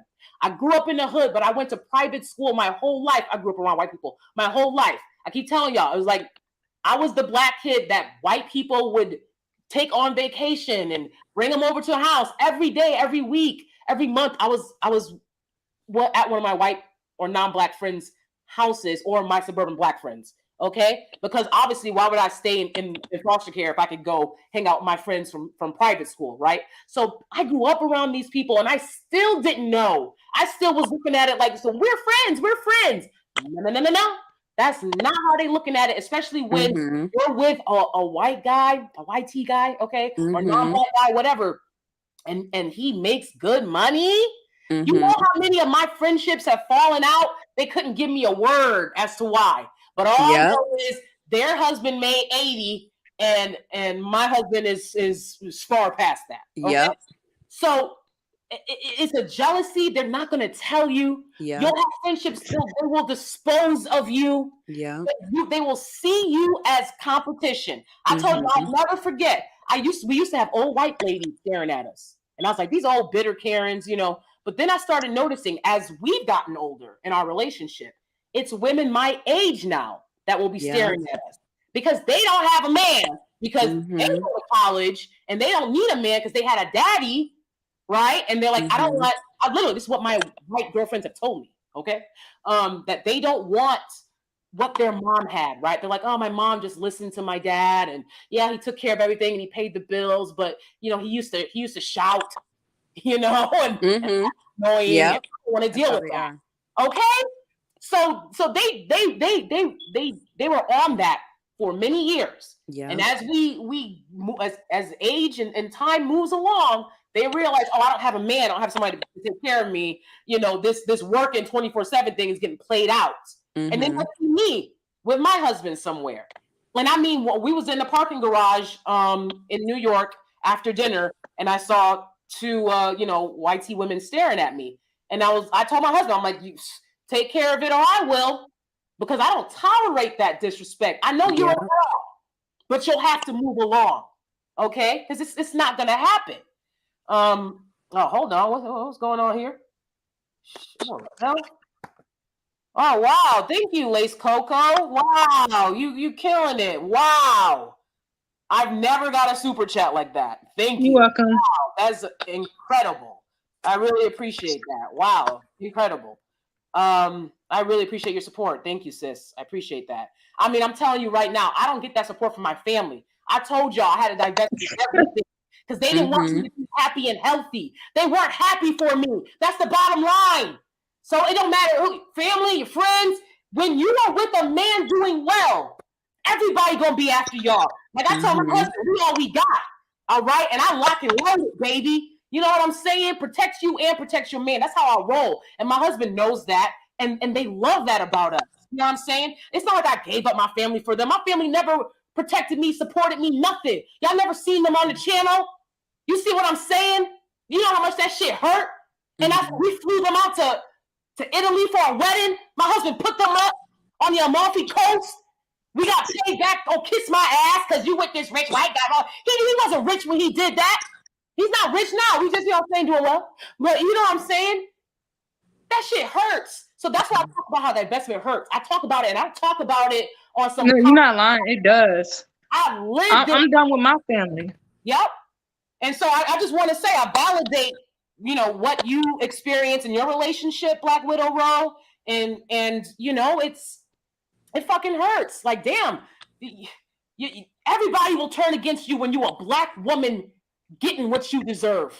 Yeah, because nobody thinks you deserve to be in love and to be loved and supported and protected. You know, my family would get mad at me because they're like, you know, have to work all day. No, I don't have to work all day every day. I worked very hard to get myself in a situation where that wasn't my life. I did that for years. I got 1-2 years off, and y'all mad? Mm-hmm. Y'all mad because I got a break for 1 or 2 years? Y'all didn't have to walk through this life with dark skin. Yep. In the hood at PWIs. Mm-hmm. They'll never be happy for you. So you better make sure you find a man that loves you and that you guys both have a loyalty to, and make sure that, you know, he's willing to work hard, because it's hard out here. And a lot of people will turn on you. They won't give you a word. All right. I don't get happy birthday. I don't get Merry Christmas. All I do is go on vacations when it happens. Okay. And that's fine. If that's what's gonna if that's what it's gonna be, that's what it's gonna be. I will never fumble. My stance is clear. My family betrayed me. They were taught one thing that I demand of anybody around me. If I give you loyalty, you're gonna give it back. You're not gonna sit there talking about me, gossiping about me because you're bored with the shit I can say about you, and I'm sitting there with a smile on my face trying to help you out. How dare you? So, you know what I'm saying? You gotta be willing to be alone. I've been alone on this journey, you know, for a very long time. I've been alone over here telling y'all don't pedestalize none of these dudes. Telling y'all love yourself, go get therapy for a very long time, to crickets. You know what I'm saying? Now I feel like I said, women are waking up to the fact that a lot of these people out here are lying. Yeah. Okay. A lot of them are pretend. I've seen a lot of people being like, look what my man do, and it's not anything. And I swear to God, they're like, do you see what my man working with? And I'm like, oh my God, what is that? Like, I mean, sis, you could have kept that to yourself. Okay, but they're telling you that that's something great. I don't do that. Okay? When I try to tell you, if I got something nice to show you, I'll show it to you. I'm not here to floss and flex on nobody, though. I'm here to inspire and encourage. So thank you again, everybody, for the super chats, for supporting the channel. It means the world to me. It really does. Well, what's Percy got to say? I'll be on those channels as a fly. Look at it. Percy, you are a trip. I love being in Black women's spaces. LOL. Sometimes I may say something just to start some ish. Sorry. Percy, you don't have to apologize. You are a trip, Percy. Truly. But we always welcome you over here and appreciate you. Can I respond so to what you silly. said, Danielle? Huh? Can I respond to what you said? Sure. Let me just read Percy's other super chat real quick. Sorry for being off topic, but no, it's fine. You've been in private school your whole life. I heard the curriculum is way more advanced than public school. Even the books are different. That's very true. Mm-hmm. And when I worked with, because I shared with you guys before, I'm a teaching artist. I teach theater to Black and brown, primarily kids at public schools in the Bronx and Brooklyn, and around the tri-state area, and Yonkers, etc. And I come in to teach those kids with the standard that I was set at when I was in PWI. And I was taught by nuns at private Catholic school who basically told me, we're here to support you, but let's be very clear. It doesn't matter what you're going through. When you're here in class, you better focus, and you better not distract any of the other kids here. And that's the prerequisite for you to get this free education. So even though my stomach was growling, even though I had rough on my body from being abused, I sat my little Black ass in class and sat and paid attention, knowing this was the only way for me to get out of struggle stand. The only way. And my great grandmama told me that. You're going to sit there and you act like you got some common sense. My mama, she didn't do a lot of the right things, but that's one right thing she did do, was make sure that we paid attention in school. So this is one thing you're going to do for your kids, put them in a good school. And when I teach my kids, and I have been fired by Black men, by non-Black people not liking how I hold Black kids to a standard. You're in school to learn. You're not in school to play around. And I let them know that. And I'm teaching them their history, and I'm playing meditation music, African spiritual music, indigenous music, and I'm fired? I'm fired? You don't want me around these kids. Who the hell's supposed to be around them? I grew up in the same streets as these kids. I can speak to their experience. So you see, you got to understand how they push the people who can help these kids the most out of these schools, and understand how much danger your kids are in these general public schools that don't care. Mm-hmm. Mm-hmm. I've been in these schools. Listen, my school was pristine. It looked like, I've been to Venice. I've been to Rome. It looked like something you would see in Venice and Rome. A lot of statues, everything clean. It was cleaned all the time. It was a standard. And I went into these public schools, and everything is dirty. The stage is dirty. The steps are filled, with food. The janitor's there every day, but he hasn't cleaned anything. There's no toilet paper in the bathrooms. So how are these kids supposed to learn when they don't have the basics? So y'all got to understand, it's about getting these kids on the right track. That's what I care about. Okay? First and foremost, these kids. I'll put the kids first. I'll let Black women know quick. I'll put these kids first. Next is Black women, okay? But come on. We got to do right by these kids. And they're not my kids. I don't have children. Y'all don't know what's best for y'all children? You got to make sure you're supporting the people like me who are working. Every Black parent, not even Black, Latino, white. I've had so many parents come up to me and say, my kid is reading better, is doing so much better, can speak English more fluently because of your class. But they don't want me in there because I'm telling these kids, you better do right. No, be nice to them and just hope they come. Nah, who's doing that? Mm-hmm. You're going to sit down and you don't want these kids to be stupid. Yeah. Because I want our communities to be better. I don't know what these motherfuckers want from you. But like I said, when these kids graduate and they bump into your ass in New York on the subway, they're going to be asking you why they can't get a motherfucking job. They're not going to be asking me because I told them how hard it was out here. It's very hard. Okay? So yes, Percy, that is correct, all right, so let's wrap it up. I'm gonna have to get going. But any last thoughts from you two ladies? I want to say thank you guys. It was a wonderful stream, and yeah, see you guys again. Yes, absolutely. And thank you so much, Lace Coco, for your super chat. You are phenomenal. You're a top tier Steely, and I really appreciate you. Thank you so much for being here. Oh, you're welcome. Thank you. What about you, Black Widow Rowe? Yeah, I just wanted to say that I really appreciate you letting me up here and this dialogue. I love your channel a lot.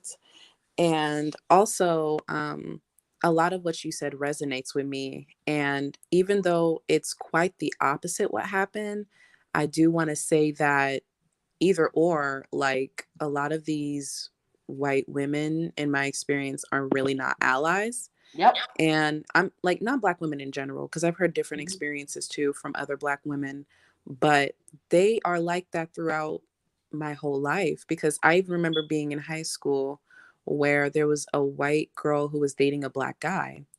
And because the Black guy had a crush on me, she instantly triangulated herself against me. Like, it was the most awkward thing because I never experienced that. And I came from that type of like background concerning white people, where the white people would always try to do this thing like you have to be lower than them, if that makes sense. Like, you can't be as attractive, you can't come from the same, and it wasn't until I got older, especially the situation with my boyfriend, what happened was that the woman that I was talking to at the gathering, she tried to say that, like, yeah, I didn't have a father when I was growing up. I'm sure you can relate. And I remember I looked at her like, no, I cannot relate to that, actually. Mm-hmm. And I thought she was honestly trying to, throw shade. And in reality, she wasn't. But the fact that I corrected her, she felt some type of way, Yes.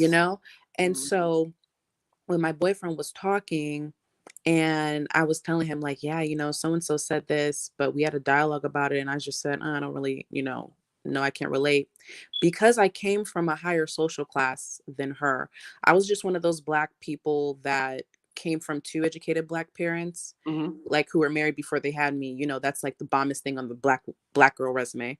Right. But I came from that. So like, for them as like white women, when they don't have that, it's like, oh, who the hell do you think you are? And I wasn't coming from that place. It was just the fact that she assumed that. And I was like, who do you think you are coming with that?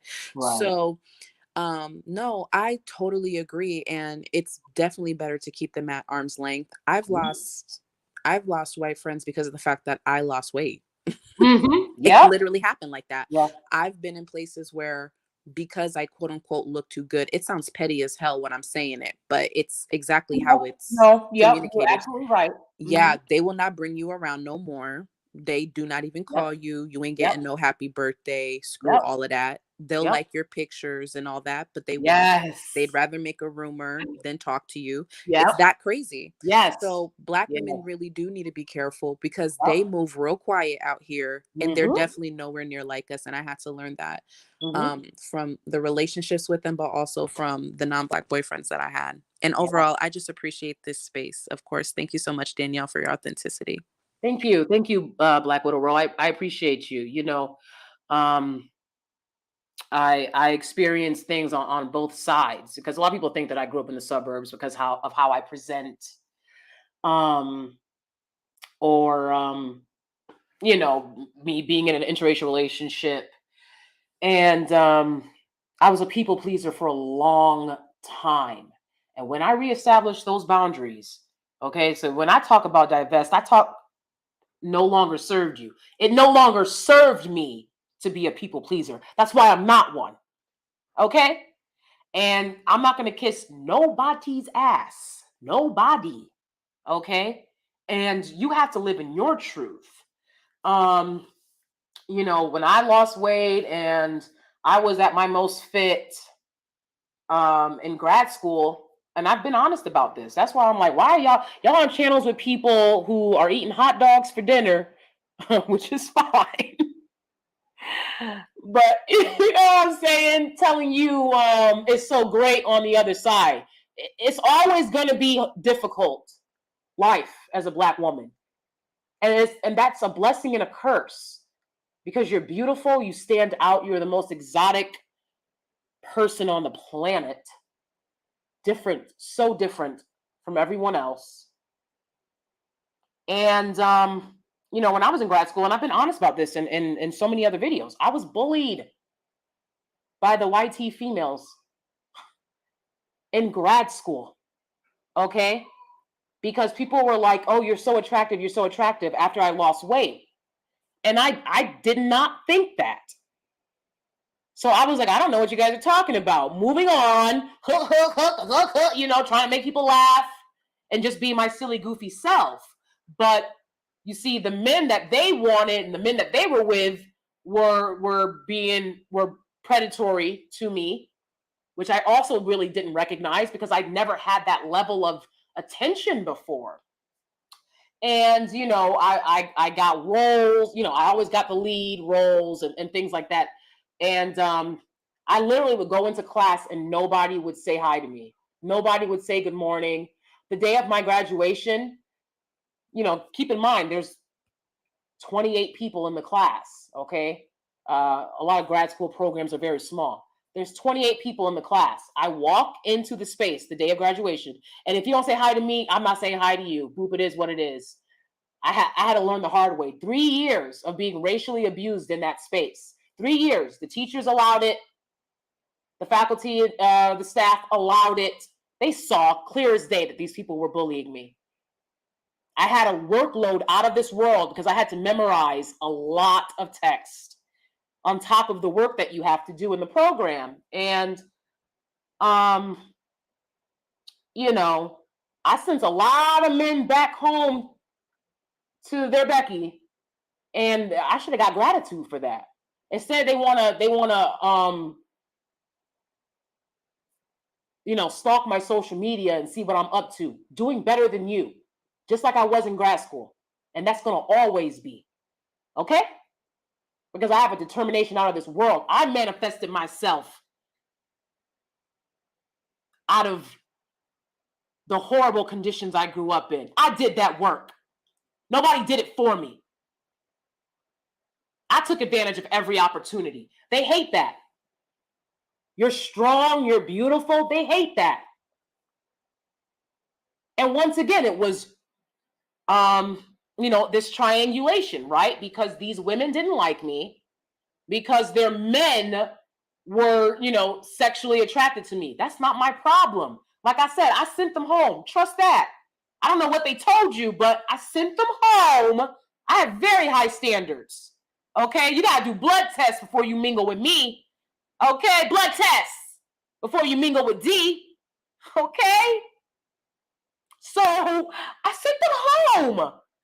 Okay, but still I was bullied. You know, it kind of reminded me of that, what is it, Karina movie? Something with Monica Bellucci, and she's this beautiful woman and everyone in the village hates her. I mean, that's literally how they were treating me. And that's why they look like they taught me in school today, and I look like I was one of their students. Because you age very poorly when you bully people. You age very poorly. But yeah, you know, when you get what other people feel they're entitled to, a good man that makes good money, you're not gonna get support for that. I can't tell y'all stories about baby daddies and you know what this Dusty did and what that Dusty did, because I didn't fall for the okie doke. That's what happens when you're truly divested for life.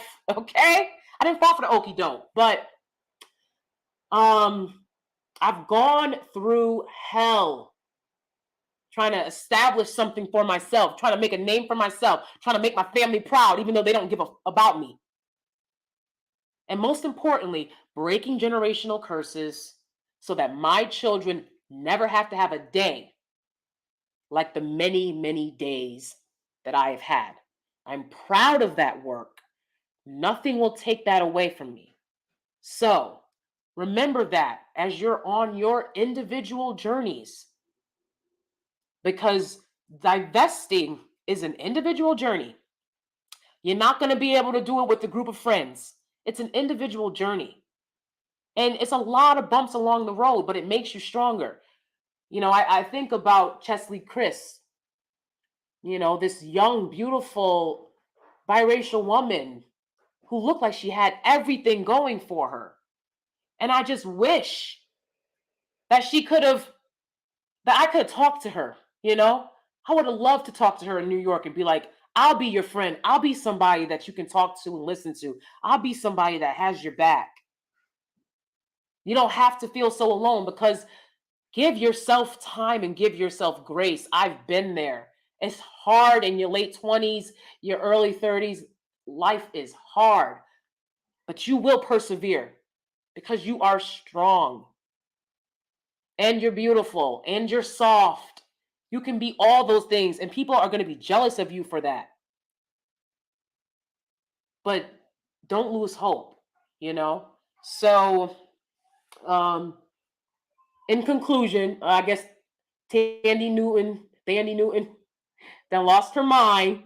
She was just saying whatever she wanted to say in that interview to get some clout and some clicks and to get people to watch her movie, I guess, because nothing she said made any sense. So we're going to dismiss that, and we're not going to watch her movie.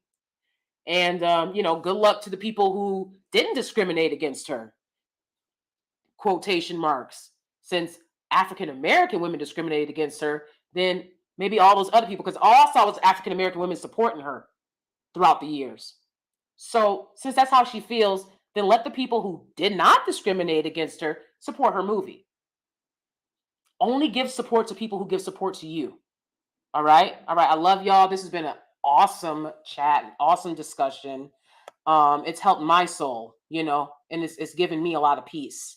So, thank you, Pink Pineapple. We're definitely going to have more conversations about, and people were so triggered when I was trying to talk about navigating spaces in an interracial relationship. But if that's our experience, that's our experience. I wish I had somebody that could help me with that, because that wasn't going on when I was on here years ago, and me and my husband were in the dating phases. There was nobody on here talking about navigating those spaces in a realistic way.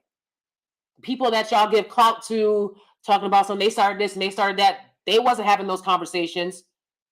They were having pointless back and forth with Dusties to get clout. Okay, so we'll definitely have more of those conversations on here. And yeah.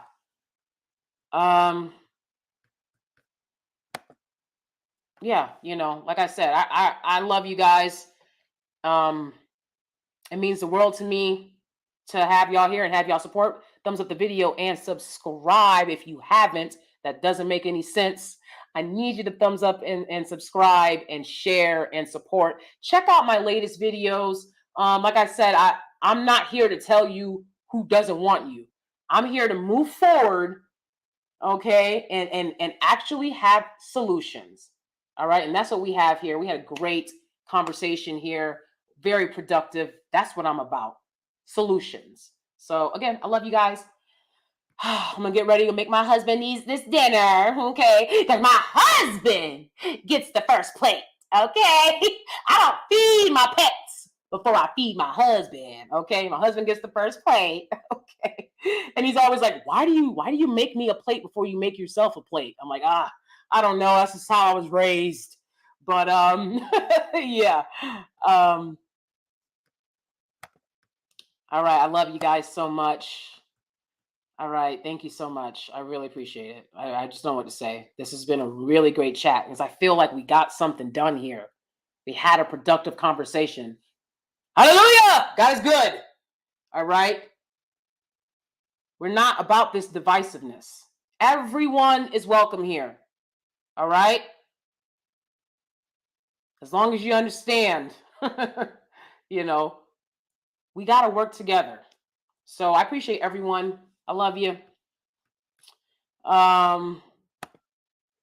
Thank you. Thank you. Call me Coco.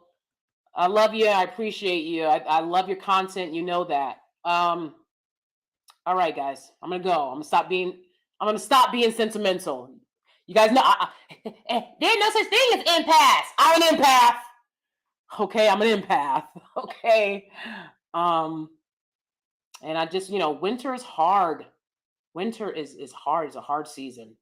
you know, but we will make it through. Anything that you want, you're gonna get it. This is our year, baby. Okay, period. All right, I love y'all. I'm out.